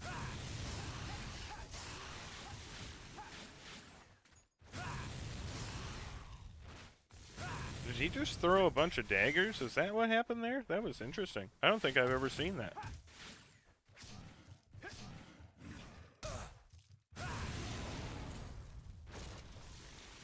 Once everything is dead, you'll get a scene. See you next time. Hear that wonderful voice acting. And we're going to continue the way we were going. Open the chest over here to get the cherry blossom key. And we need to head back into the castle. So enter the big door to the right here. And head up the path over here. Or continue walking the other direction because the controls are wonky. You don't need to fight everything here, but I am going to kill enough that I can get into the doorway. In the next room, you're going to get a scene. Kotaro is very annoying. He's going to throw bombs everywhere. And the bombs can hurt you, so be cautious of where he throws them. Stay sharp. I don't remember exactly how many... Oh, that was nice of him. Watch the bomb.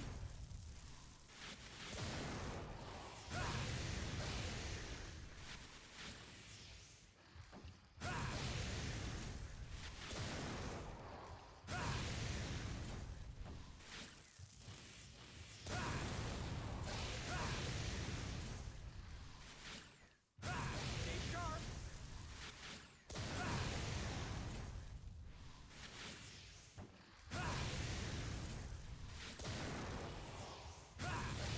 Stay sharp. Yeah, that was so fun. Thanks. Yeah. You'll get a tech book for helping out. Go into the door at the back. There should be a log demon in here. You can kill him if you want, but we're going to go into the door on our right by unlocking it with the cherry blossom key. Go into the room back here, and all you're grabbing is the crescent key from this first chest.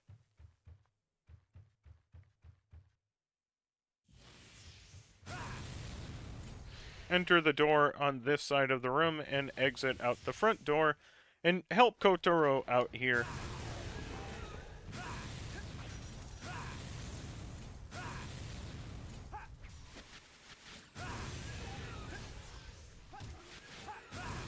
Jubei, ready? Jubei, ready?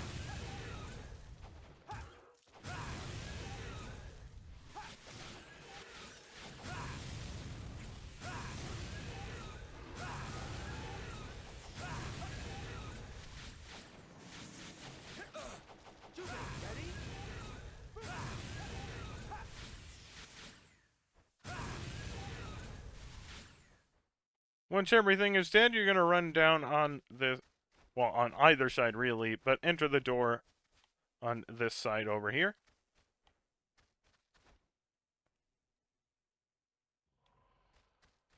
Work your way back through this pathway and turn left.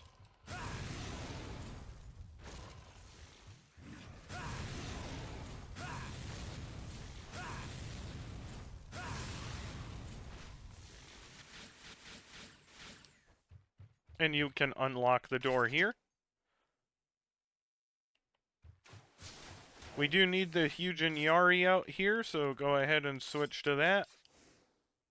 Turn right, hit the seal, and then block until the seal disappears and run through. Go to the left here and enter the portal. You can switch back to the Rekaken as well. we're gonna use the medicine here. Or, excuse me, we're gonna grab the medicine here. And we're gonna make a quick save just to be safe.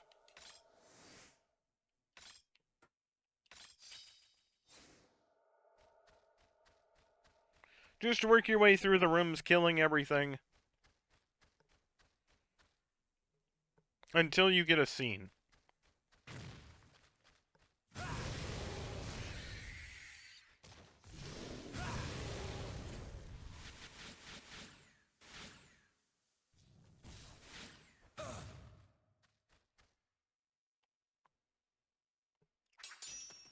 Once you get the scene, run straight forward. And in this room, you're going to open a chest to get a blue necklace, and you may as well equip it. I think it makes the souls come to you faster, so might as well use it. None of the other ones really do us any good on this run, so... Until we get the black one, of course. Exit the room, and you're going to head to the right at this fork, or to the left once the perspective changes into this entrance here. And just work your way through the rooms now until we get to the bridge. Everyone's favorite room.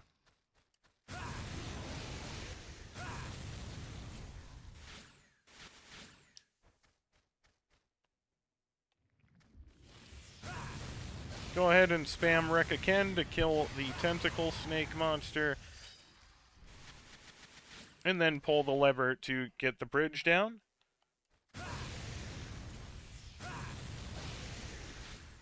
Run across the bridge. Don't worry about clearing out all the enemies. Just clear out enough for you to get across. In the next room, you can save if you want, but I wouldn't worry about it too much. There's a treasure chest up there. I never noticed that. I wonder what's in it. You must have to grab it as Magoichi. So, They probably set a trap. Kotaro is going to help you out here. The best way to get through this is to swap to the Dukotsui real quick.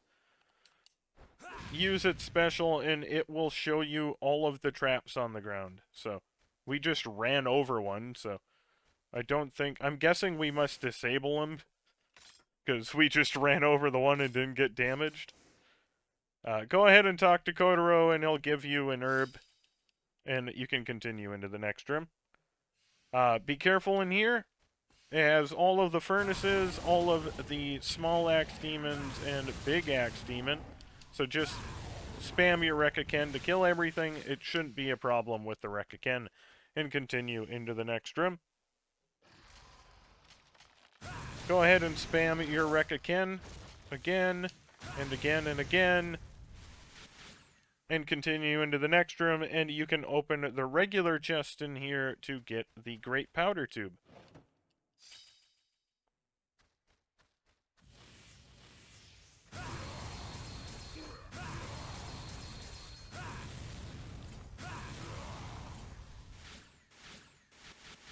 Swap over to the Senpumaru so you can get through the seal, and then switch back to the Rekaken.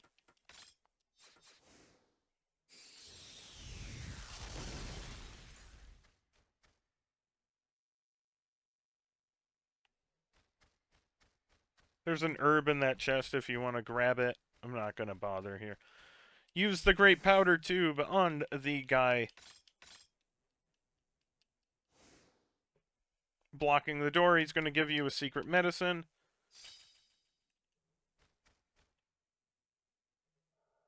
We're back in the first room. There's that dude in the room beyond, in that first room to the back left here. We'll give you a medicine if you so want to go and do that as well. We skipped a medicine and an herb here because I'm not all that concerned with it. Go back up and exit this room. Do be careful of the fish shooting you, but run to the left and back and through the door. Kotaro will be fighting here, so go ahead and help him.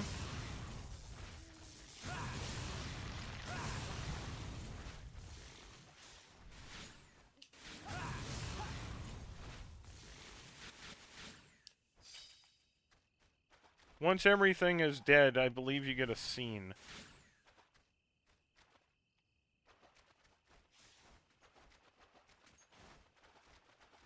There we go. I thought there was still another enemy. And there's the scene. Piece of cake. Continue into the next screen. Kill everything.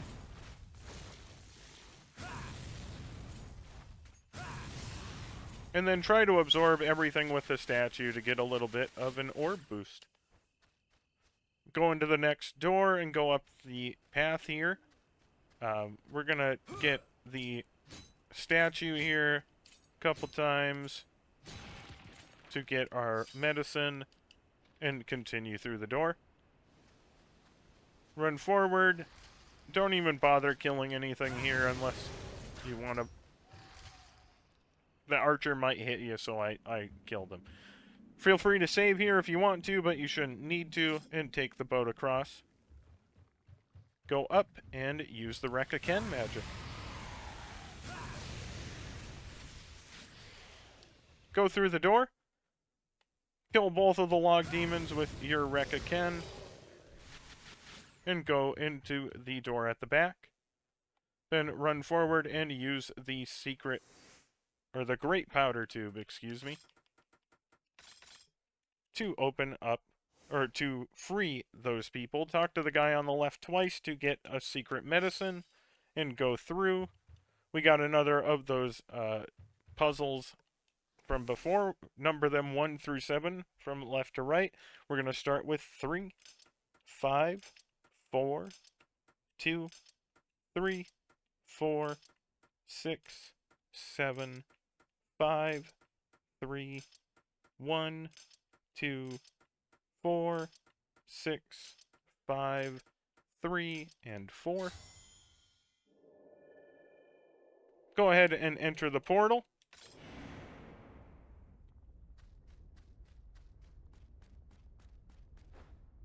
You don't need the treasure chest there, it's just magic liquid, it doesn't do us any good. Kotaro is going to show up to help us, but everything will be dead more than likely before he even gets over here.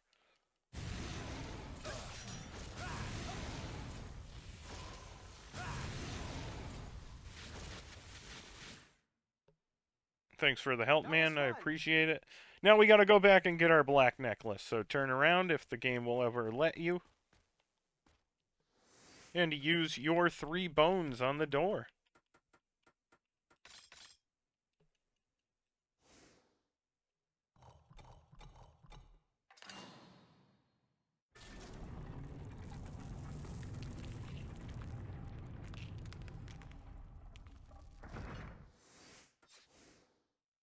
Go in, interact with the puzzle box. We need the right arrow on the top, the bottom arrow on the right, the left arrow on the bottom, and the middle arrow on the left. And this will get us the black necklace. Go ahead and enter the door at the end here.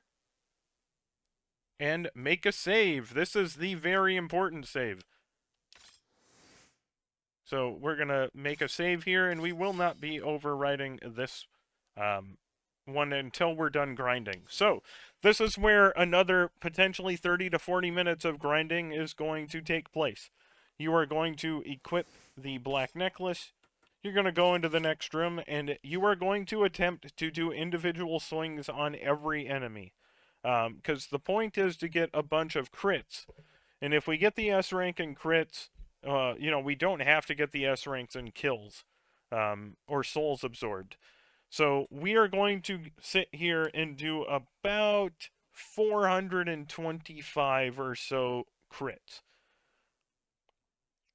Now, if you want to do 350, that should be enough with everything else we're going to be doing it the rest of the way to make it.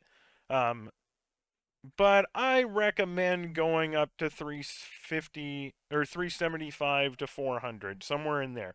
We're going to get about 20 crits on Nobunaga, or I think it's around 20 on Nobunaga. Plus, we're still going to be, we're going to kill every enemy from this way forward with crits, and we're going to use crits on, not Gogendon, just Gingham Fats as well. So we're more than likely going to get another 50 to 100 as we go through the game. However, I recommend, again, you're going to want to make a tally somewhere and just count them up. So what you're going to do is first go into the room with whatever sword you want equipped. It's fine to have the Rekka Ken out for this.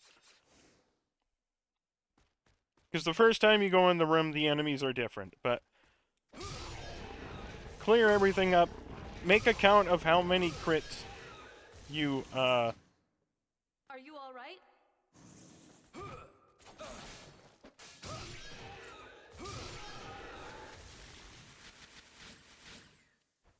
So I did 6 crits there. If you can gift Oyu, all the enemies are dead. If you can't, then there's still going to be more spawning in. Unfortunately, the spawn rate is not going to be as great in this room as it was on hard for us. So,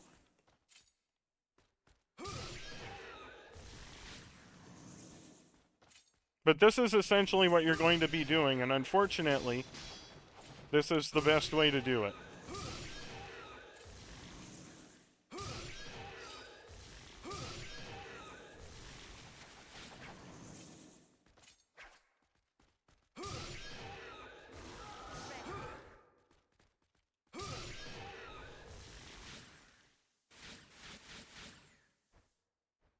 With everything dead, return to the previous room, and now you're going to start tallying everything. So there's going to be, I think it's like 14 of the rolling lizards that will pop up in this room. It might be 12, I can't remember exactly off the top of my head. What I try to do is do every single lizard individually. If you aren't comfortable doing that, because you feel like your health is getting low and you're getting scared about that, heck, feel free to come in and save in between rounds if you really want to do that. But as long as you're diligent about keeping up with the crits, you shouldn't take enough damage to die no matter what. As long as you're keeping up on crits, eventually the health orbs you get outweigh the percent a swing takes away from you. So as long as you're keeping up on the crits, you shouldn't ever need to heal here. But the good news is, if you do need to heal, you should have a ton of healing items on you. So, again, at least get up to 350. 375 is probably the safest amount to get to. I'm going to show you one run through what I'm talking about. We're just going to go enemy to enemy. We're not going to try to group them up. That's 3 kills there. There's 4. We are going to try to kill multiple enemies and absorb their orbs at once to get the XP boost, but we're not going to try to kill multiple enemies at once, because the ultimate goal is to get crits and kills here. So that's 7, that's 8.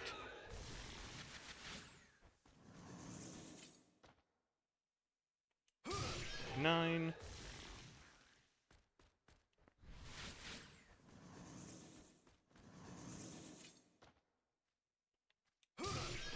There's 10.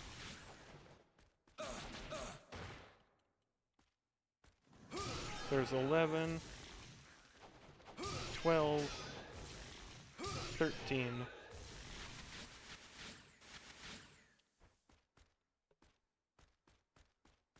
And that's all you're going to do. I'm not going to show you me grinding all of this out because we're going to be here for a while, so I will pop back in. Just popping in real quick because I forgot to point this out. Obviously, we can't level our XP, so we're going to hit the XP cap here. That doesn't matter towards getting an S rank. You are going to get credit for all the souls you absorb, whether or not your XP bar keeps going up. It is going to max at 99. Don't worry about it. Don't try to enhance anything because that will invalidate an achievement. So, again, try to get between 350, 375, kind of closer to the 375 mark.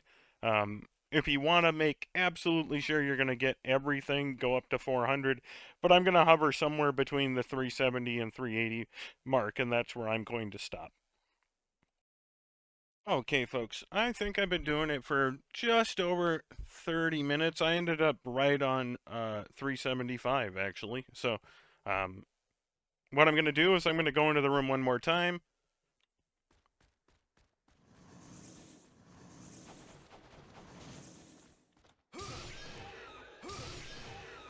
kind of show you, again, what I've been doing. I try to get 2 to 3 at a time when I'm absorbing.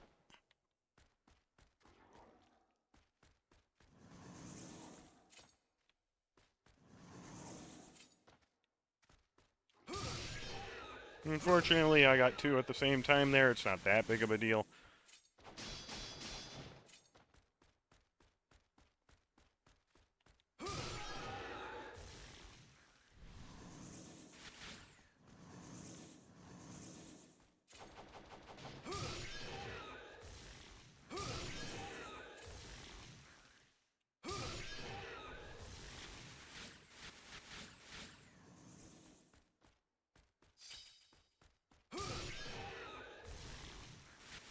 Once everyone's dead, we're going to continue on into the next room. So we don't have anything we need to do in this room because we have a bunch of healing items and we have all of the, we don't need the power jewels or anything like that. So we're just going to continue through the end of the room here. And at the end, we're going to kill 4 of the log demons right in a row here with our black necklace. 1, 2, 3, and 4, and then absorb everything. Real quick, we're going to take off the black necklace and switch over to the Senpu Maru so that we can trigger that. And then switch back to the Rekaken or the Buraito, whichever one you want to choose, and the black necklace. We don't want to be spamming the Rekaken magic. We want to be critting every enemy we come across. So go up the elevator, grab the Scarlet Key.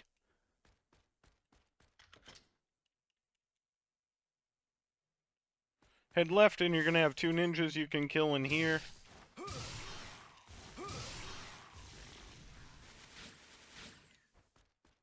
And then you can move on into the next room. Go ahead and save at the magic mirror if you so desire, but do not save over that save file you made. You can get back to that grinding spot from here, so I'm going to recommend you make a new save spot here.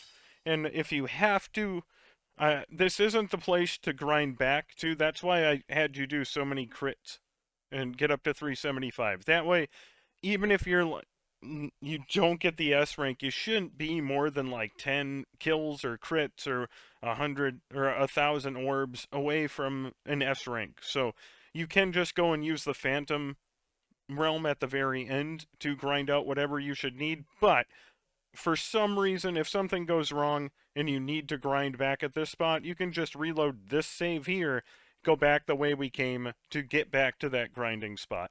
And grind out some more should you have to. You shouldn't need to. Again, I've had us be very thorough and grind out as many as I think is the minimum requirement to get with the rest of the game. So you shouldn't have to reload that save and come back to it, but on the off chance something were to corrupt or something like that, you could come back here and grind out some more. So whatever the next save you make is, don't overwrite this one either that we just made here. Enter the left door here. I recommend skipping the robots up ahead here once we get to them. It takes like 3 or 4 crits to kill them, and it's going to wreck your health. So if you want to, feel free, because you got to do 4 crits there, and unfortunately your health kind of gets wrecked by doing that. So that's one of the reasons I recommend you don't worry about critting the...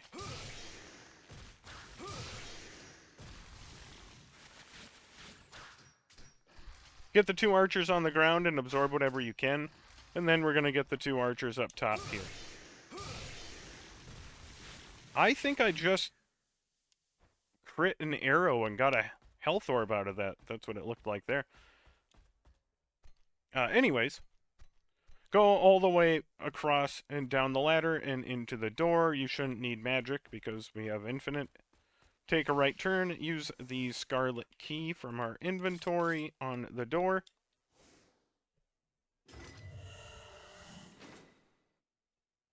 go ahead and go inside, run forward, and you'll get some scenes.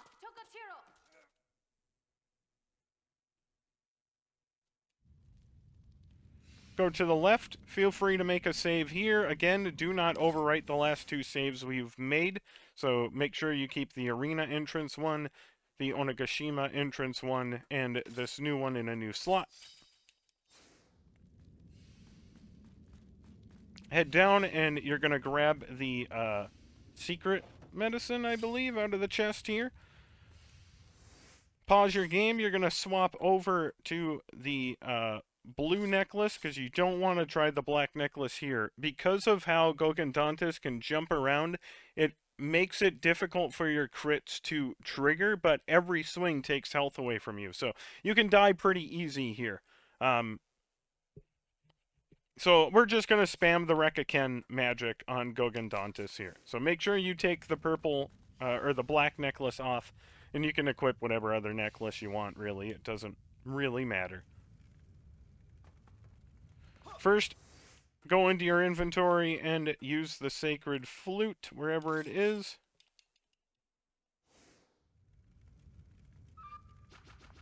And then just start spamming Rekaken. It shouldn't take too long for him to die.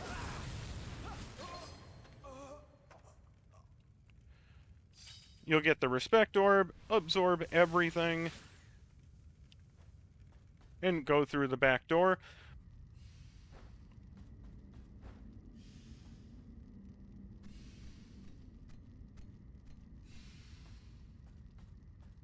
Climb up to the top here, but on this playthrough, we don't really have any need for the health restores or magic jewel, or life jewel, excuse me. So we're just gonna go up the main path there and exit through the door.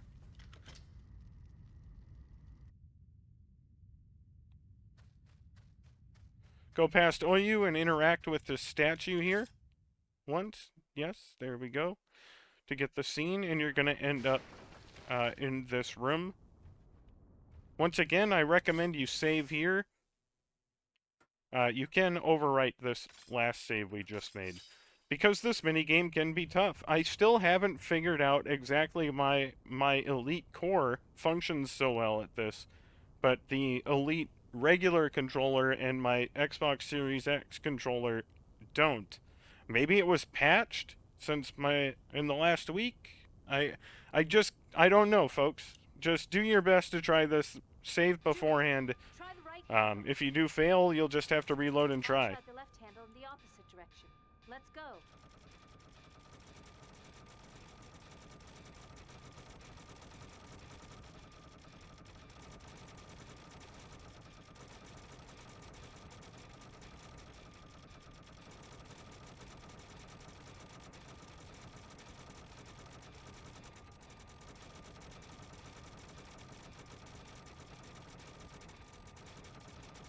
We're actually doing pretty good this time, except we got stuck. We have no time. Hurry.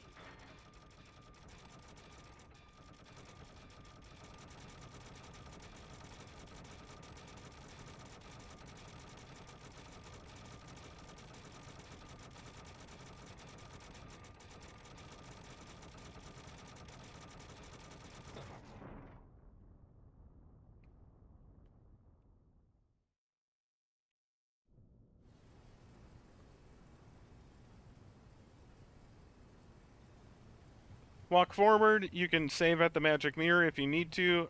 Make sure you re-equip the black necklace for the next room here. And you're going to go inside the door or room, and there's going to be some enemies to kill in here.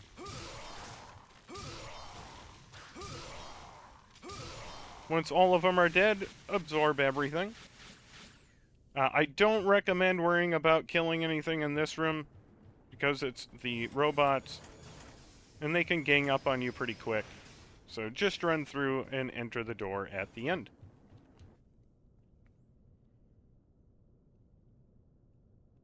After the scene, interact with the orange console. Skip some more scenes. Walk forward, and go ahead and make a save on the magic mirror here.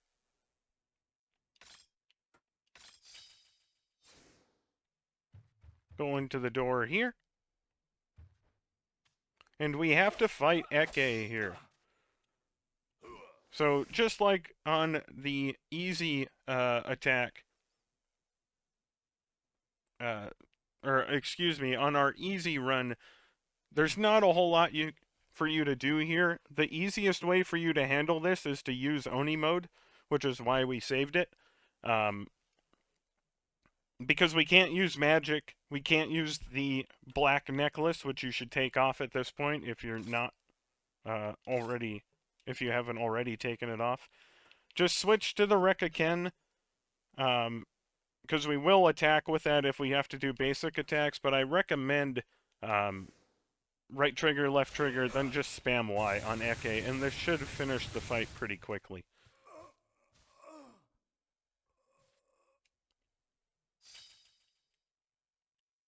So again, go back into your inventory, re-equip the black necklace,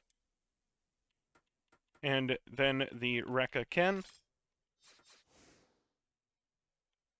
and go into the door beyond Ekei. You can kill the log demon here with a crit, and grab the medicine, then go up the stairs there. You can crit the ninja that pops up behind you, or that's twice now. It didn't give me the crit, so that sucks. I did it again. There we go. Walk forward to get the log demon with crit, or a crit. Then turn around and walk back to this door. Take off your black necklace. Spam Rekaken magic. You might miss the one, but just swing a combo to kill the other one, and then accept all of your orbs.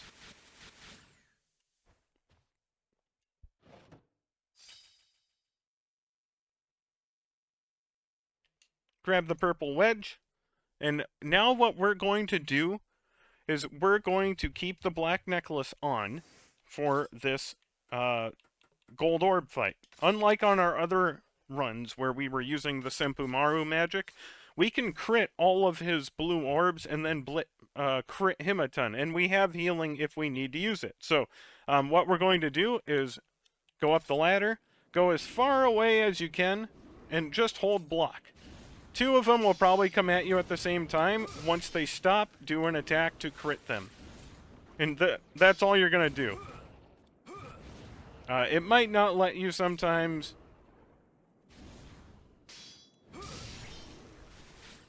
And then other times you're going to be able to crit two at once. But we want to do this until all of the blue orbs are dead. And again, heal if you need to. Try not to heal too much, obviously, but we still have some boss fights coming, and we want to have our heals, but don't let yourself die here either.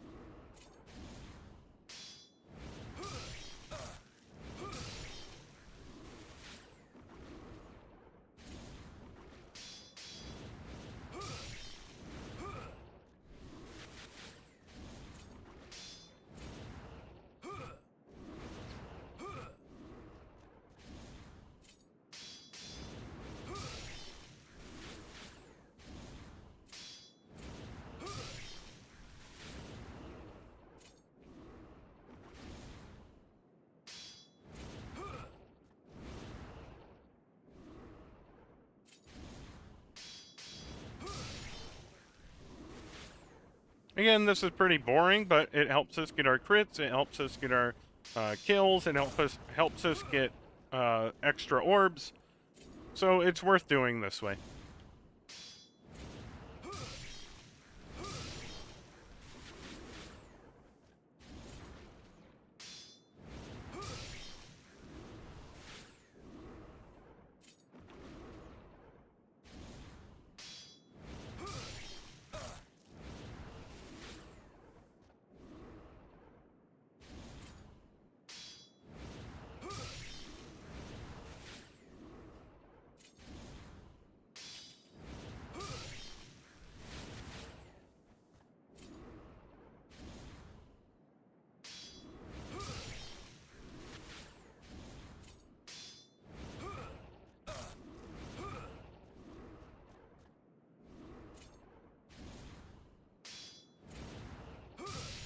Sometimes Jubei is an idiot. Hey, this was early PS2 era. Combat wasn't quite as refined back then.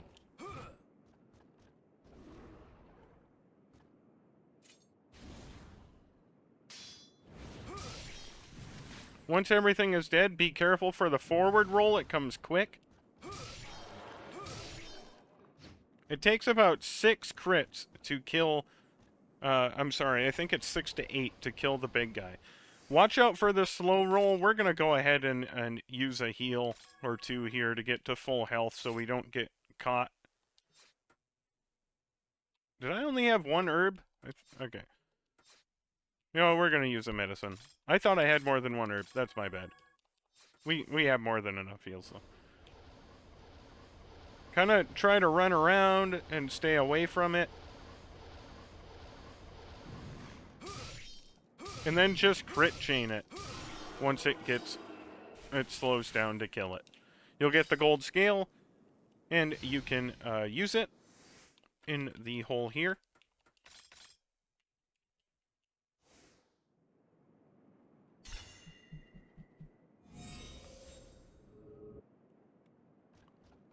Head back down the ladder, and we're going to do the Purple Phantom Realm. Now, if you want to go save, feel free. Again, nothing in this Phantom Realm should give you any trouble. We cannot have the Black Necklace on, though, because it doesn't work. So go ahead and take it off just to be safe. And we're just going to Rekaken everything through the 20 floors. So go ahead and use your purple wedge and go inside the Phantom Realm. Again, don't worry about getting crits. Don't worry about anything. Just run around, Rekaken everything. The first floor is Lizard Swordsman. And this is why this first floor is very useful if you need to grind something out at the end of the game. The Lizard Swordsmen are easy to crit. They give decent souls. And so if you're short of kills and crits and orbs at the end, which you shouldn't be if you're following along with me, you should have everything you need for an S rank. But on the off chance you don't, you can just reload the save we're going to make and come back to these first couple of floors until you know you got enough to get the S rank. Floor 2 is Orb Swordsman and the Lizard Swordsman, so at this point there's not really any strategy here. You just Rekaken everything. Do be aware that we have to go through every floor, so we have to get into that secret floor on floor 20 that brings us to floor 21. If we don't do that, we miss out on the S rank for the Phantom Realm qualification.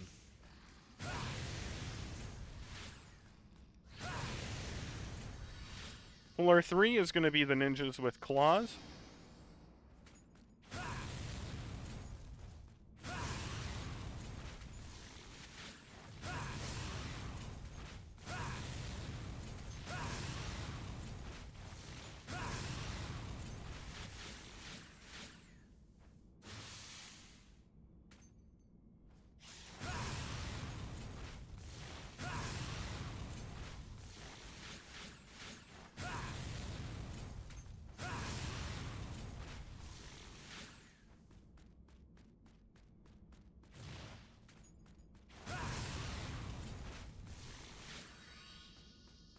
Floor 4 is Orb Swordsman. Again, just Rekaken. This is one of those floors that you're going to outpace the combat, and so spawning might take a little bit.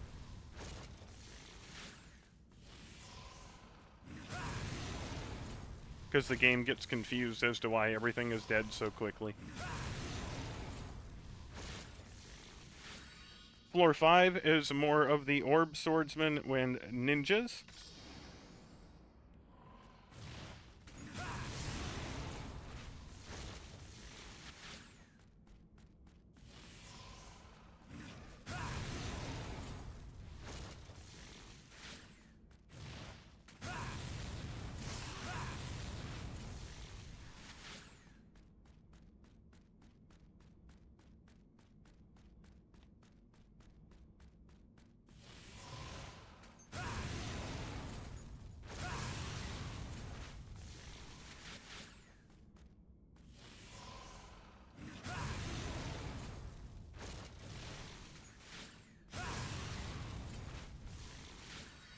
Floor 6 is the armored bugs. With the Rekaken, we have nothing to worry about.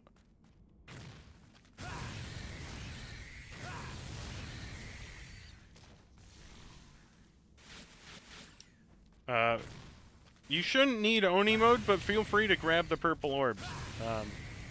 It will help you a little bit. You can use it when Nobunaga flies up to his, well, in the air state. But we have plenty of strategies for getting through it, so refilling your purple orbs isn't all that vital. If you want to do it, you, of course, feel free to do it. Because we will probably use it, but it's not going to make that much of a difference for what we're doing. We're still going to be either Rekakenning the final bosses, or we're going to be trying to Black Necklace crit them. So, Floor 7 is going to be the Rolling Lizards.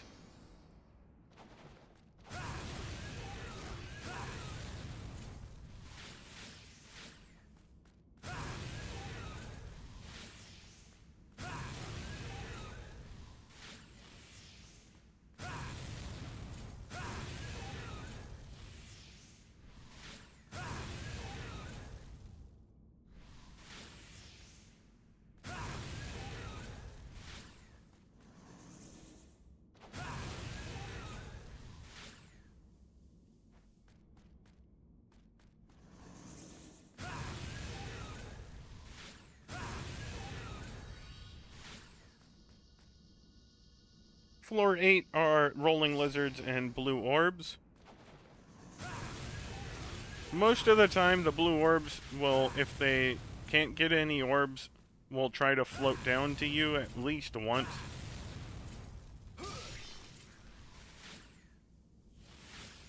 If not, you can switch to the Senpumaru and use the Senpumaru magic here on them as well. Although, it is worth noting that your Senpumaru magic is pretty weak, because you haven't, and won't be leveling up that weapon.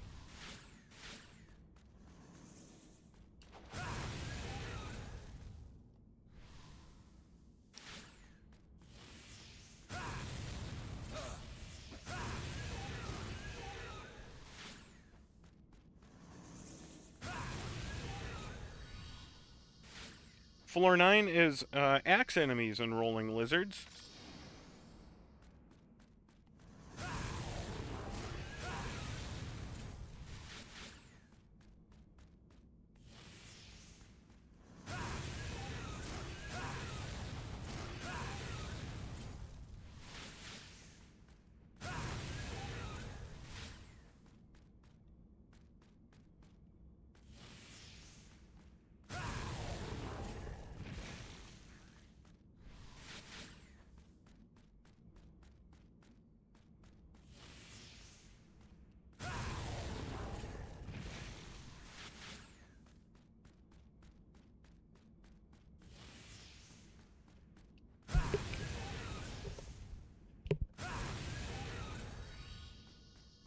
Floor 10 is just 3 enemies, 2 of the small axe enemies and a big one, so just run in and wreck a Ken.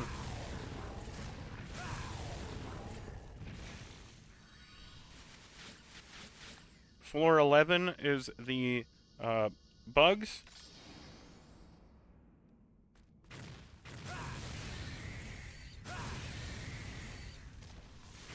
So I wrote down that there's 9 of them, but we have no idea.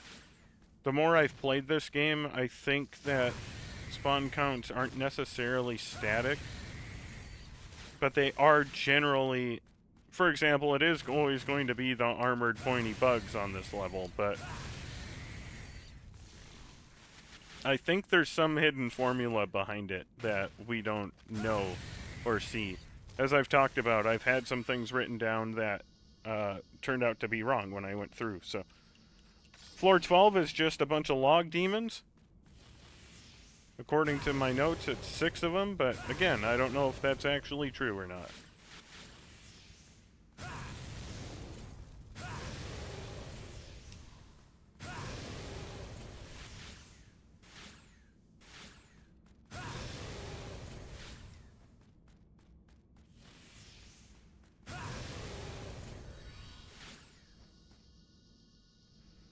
"13 has 3 long demons and 8 of the bugs.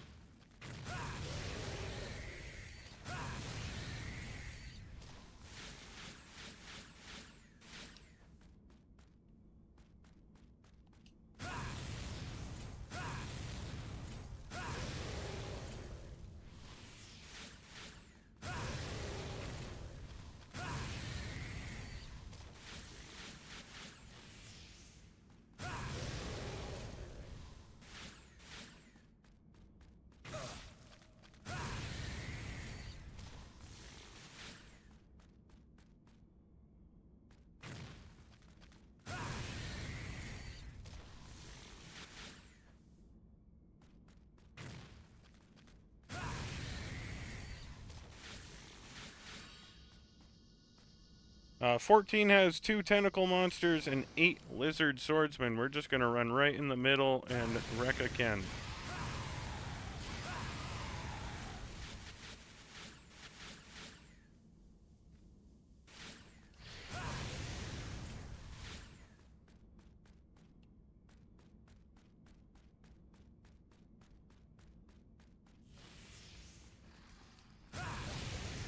This is one of the floors where the spawn pattern gets a little confused after, because you're not supposed to beat the tentacle monsters that fast.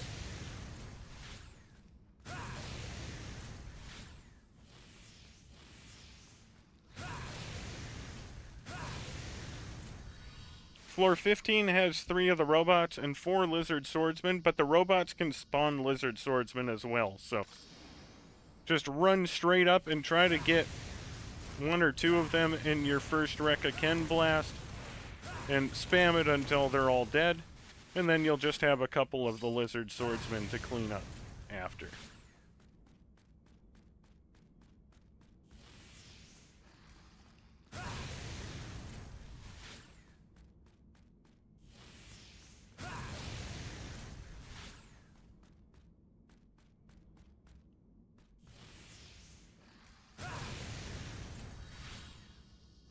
Floor 16 is the ninja demons.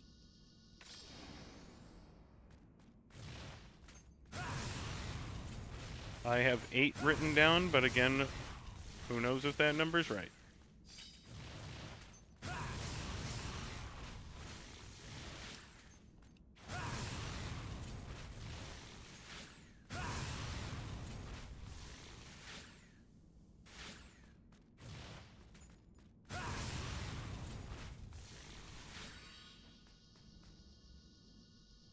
Floor 17 has 5 orb swordsmen that come in 1 at a time, and some of the ninjas with claws.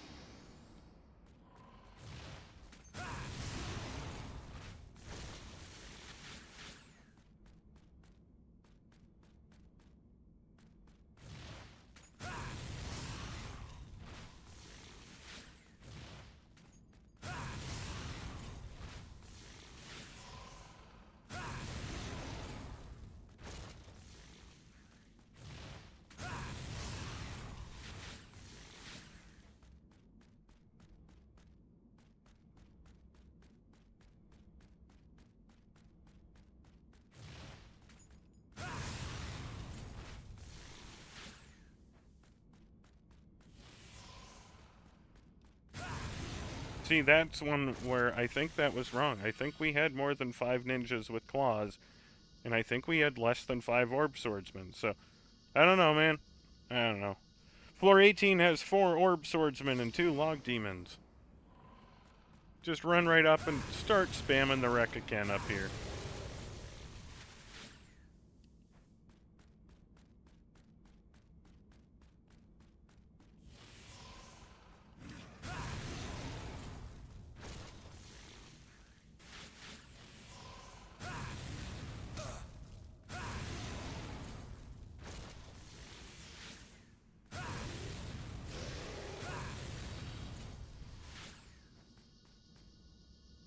Floor 19 is orb swordsman and 10 ninjas with claws, according to my notes.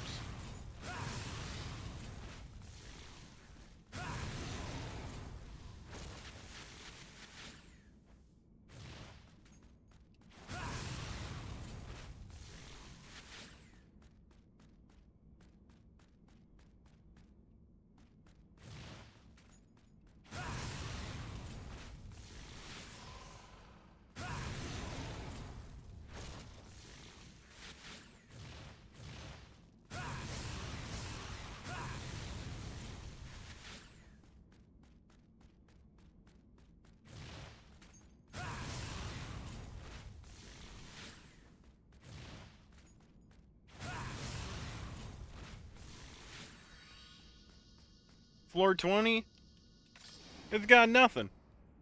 But make sure you enter this red portal here.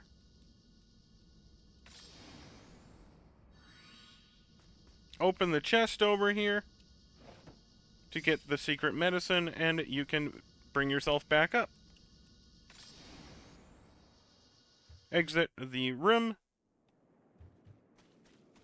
Run back this way. Because you can get a couple of crits in on the ninjas that pop up.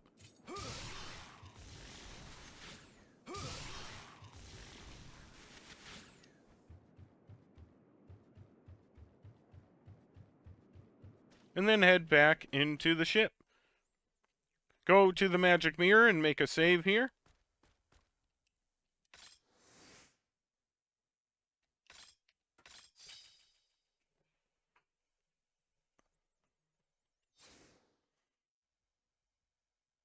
So we're going to be using crits to kill Gingham Fats.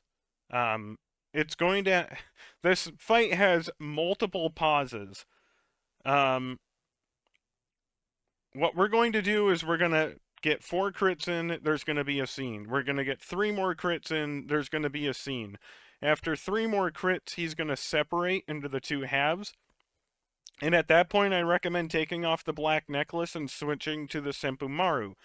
If you do have the ability to crit him when he floats to the ground, like Nobunaga on our hard run, swap back to the black necklace and get some more crits in. But do watch your health and heal as you need to. You don't want to die here. So, 10 crits with the Senpu Maru after a single magic attack of the Senpu Maru killed him after I had done the previous crits. So, that's what we're going to be attempting to do, but if you have to use the Senpu Maru to kill him, that's fine as well. So, again, make sure you have the black necklace equipped and the Rekka Ken, and go up the ladder. After the scene, just run over to where he is. 1 crit, 2 crits, 3 crits, 4 crits, scene. Get ready. Go ahead and make sure you heal here. 1 crit, 2 crits, 3 crits, scene. We're gonna heal.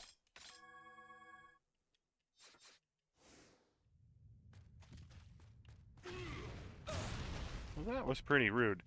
1 crit, 2 crits, 3 crits. And he's gonna separate. We're going to swap to the Senpu Maru. I went down to items, so let's heal here. Then we're going to swap to the Senpu Maru, and we're going to take off the black necklace.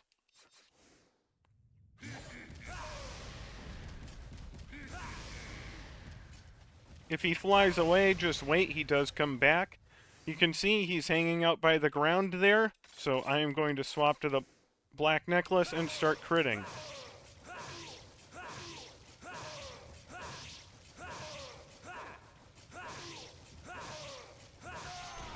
And that was about another 10 crits there. The only thing you kind of have to worry about is if you start missing multiple crits, he could get an attack on you and kill you. And you have to be conscious of the legs, because they can wander around the arena and come back and attack you. So that could kill you as well. But outside of that, the fight is pretty straightforward. You could legitimately just keep spamming the Senpu Maru magic until he dies. But we're working on crits as well, so that's why I did the strategy the way I did. We got the strength, or go ahead and talk to Oyu and Kotaro there, and you can watch the scene or skip it, and head back from them to take the ladder down. We're going to heal to full here. Whatever you need to do to get to full, I'm going to use 2 medicines here, because we still have a bunch of secret medicine and perfect medicine if we need to heal. Plus, we have the talismans if we do die as well. So, heal up. Make sure you go and overwrite that save. This is our last save here. Make sure you have that save available. If for some reason you don't get an S rank, which at this point I think is impossible if you're following along with me, even if you get 2 of the categories to the A rank tier, you still should have the S rank in 4 of them, which is enough to get you the S rank in total.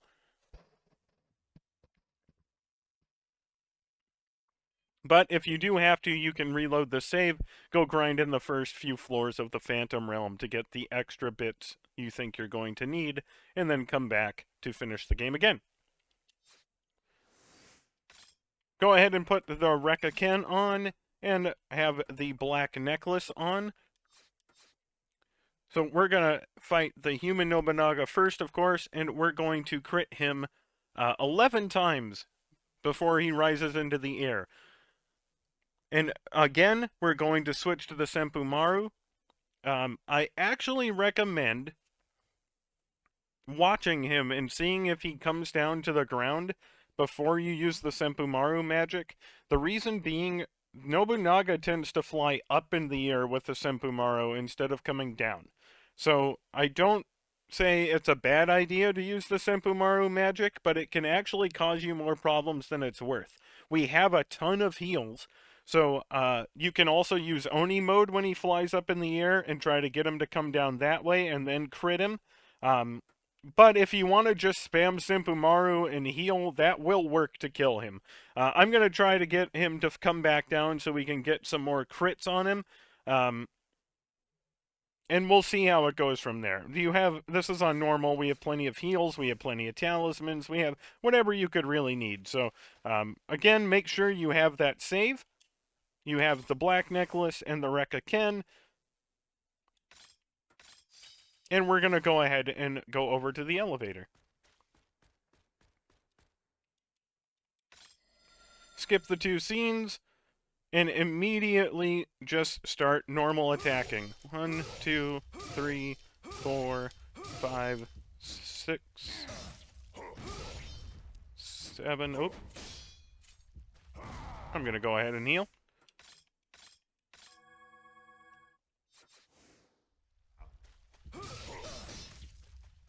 8, 9, 10, 11, and now he's going to jump up into the air. So I'm going to swap to the secret medicine, and I'm just going to watch him real quick. Because if we can get him to come down like that, then we can start critting him.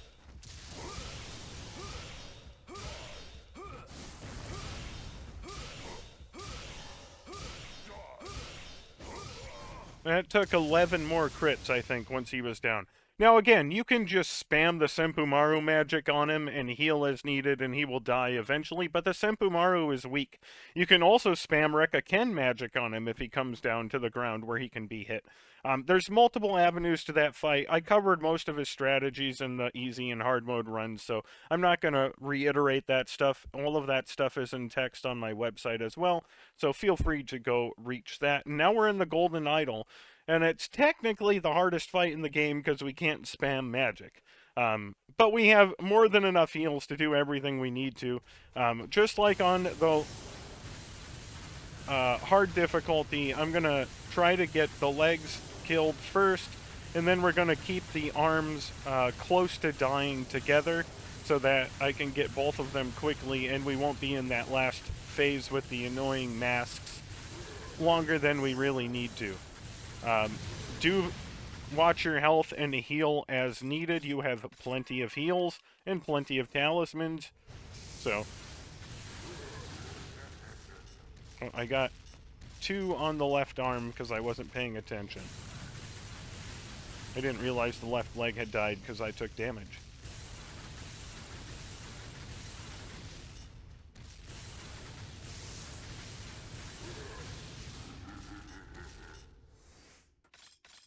We're just going to heal almost every time we need to.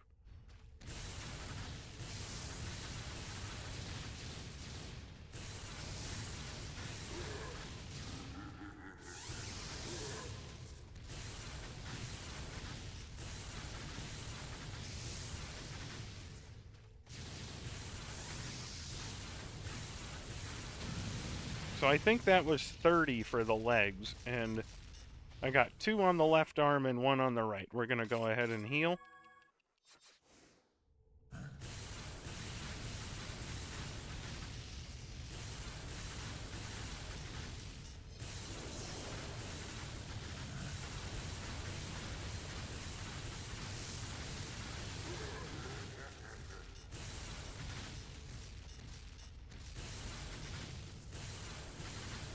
We got 25 on the right one, so we're going to switch back to the left one now. That should be 5, 6, 7, 8, 9, 10, 11.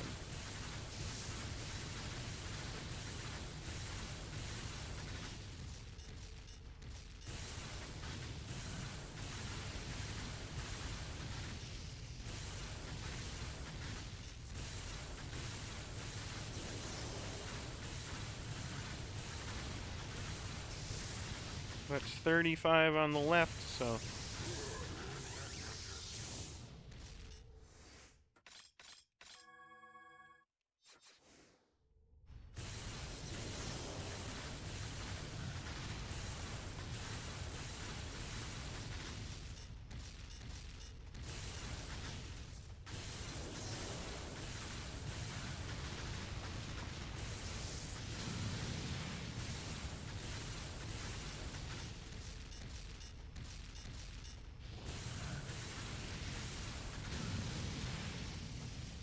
There we go. So it took 40. 30 for the legs, 40 for the arms on normal. And unfortunately, now we're at the kind of crappy phase. With all the masks where it breaks up our 5 blasts. But again, just keep healing. If you die, you can respawn with the talismans with no penalty, and I think it gives you full health. I actually haven't used them, so...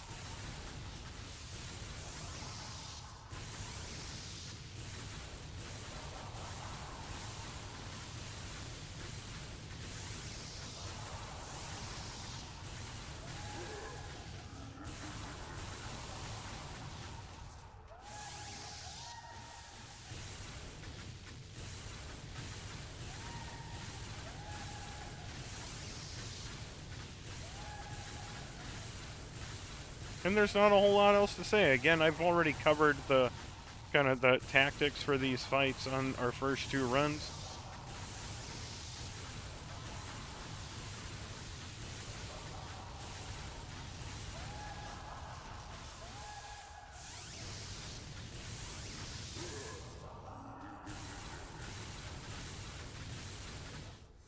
I'm gonna go ahead and heal. What's the point of risking it, you know?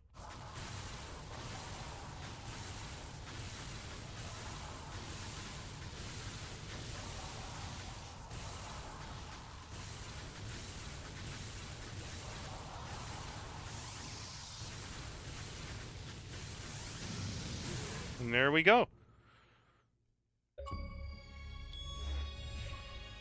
That will pop the ultimate demon achievement for 15G, the no help needed achievement for 40G if you didn't upgrade anything or use any of the jewels, and the sorry coming through achievement if you beat the game in less than 5 hours. Number 49 and 20G. And then you have to go through the scenes before the S rank achievement will pop. So we're going to get to the story completion screen eventually. And it should look exactly as the way I have it on screen.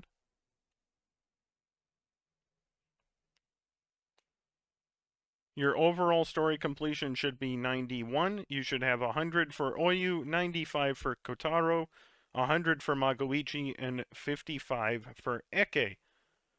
Go ahead and press A, and you're at the stats screen.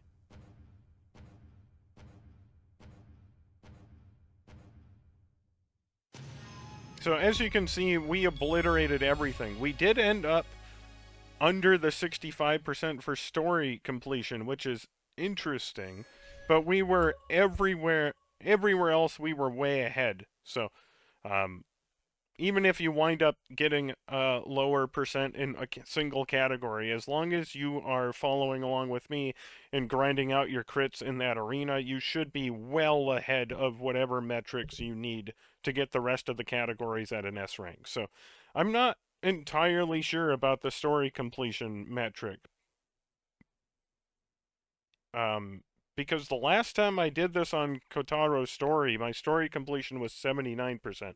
So I don't know what that means. Regardless, it doesn't really matter. You are got an S rank more than likely in every other category. So, in fact, if we scroll up, the completion time was 5 hours to beat. We beat that by 2 hours. You need 120,000 souls, and we got 30,000 more than that. We needed 900 kills, we're 200 beyond that. We needed 450 crits, and we're 70 beyond that. And then we got all of the Phantom Realm. I honestly can't see you missing the S rank, even with the variation in the story completion. So, um, and that's the end of our third playthrough, and our fourth playthrough is going to be even faster. Um, and that, of course, popped the Onimusha achievement, number 50 for 40G. You should be at 810 out of 1,000. We got 2 more achievements that are going to pop in our final playthrough, and then we have an achievement for each minigame and the Platinum achievement that'll pop once we get the all the other achievements. So, with that said, I'm going to take a little break here before I record the final part. But the final playthrough is going to take us probably less than 2 hours. We're not doing anything except going through the story. We're not going to get the Black Necklace. We're not going to go through any of the Phantom Realms. We're just going to speed run through the game. So it'll be done fairly quickly. So if you did not get the S rank, of course, reload that final save and use the grinding spot in the purple Phantom Realm. As I said, that first floor has a bunch of the purple lizards that are great for crits. You should be able to get orbs by critting a bunch of them, and you can get kills there too. Everything else should be, the time frame should be in line with what I did here. In fact, I actually did it in 25 minutes less on my one run because I was stopping to explain things as we went through together. So as long as you are watching, again, you had an extra 2 hours almost that you could have spent grinding and still gotten the S rank for time. So, but reload that final save, and if you do need to get any of your metrics up higher, use that purple Phantom Realm and just get yourself up to the minimum thresholds that you need. Again, the minimum thresholds are on my website in the text guide, but I also just went through them with you, what you need for the S rank. So there's not a whole lot else to say about that. You should be able, you should be very, very close to the metrics, if not at them, as I had you grind out the crits to make sure you got to that point. So, with that done, there's nothing else to do except go on to our fourth and final story playthrough, and I will come back and record that and finish this playthrough off with you. So, if you have any questions, reach out to me, and I will do my best to answer them. But if not, I'll see you guys in the final story playthrough.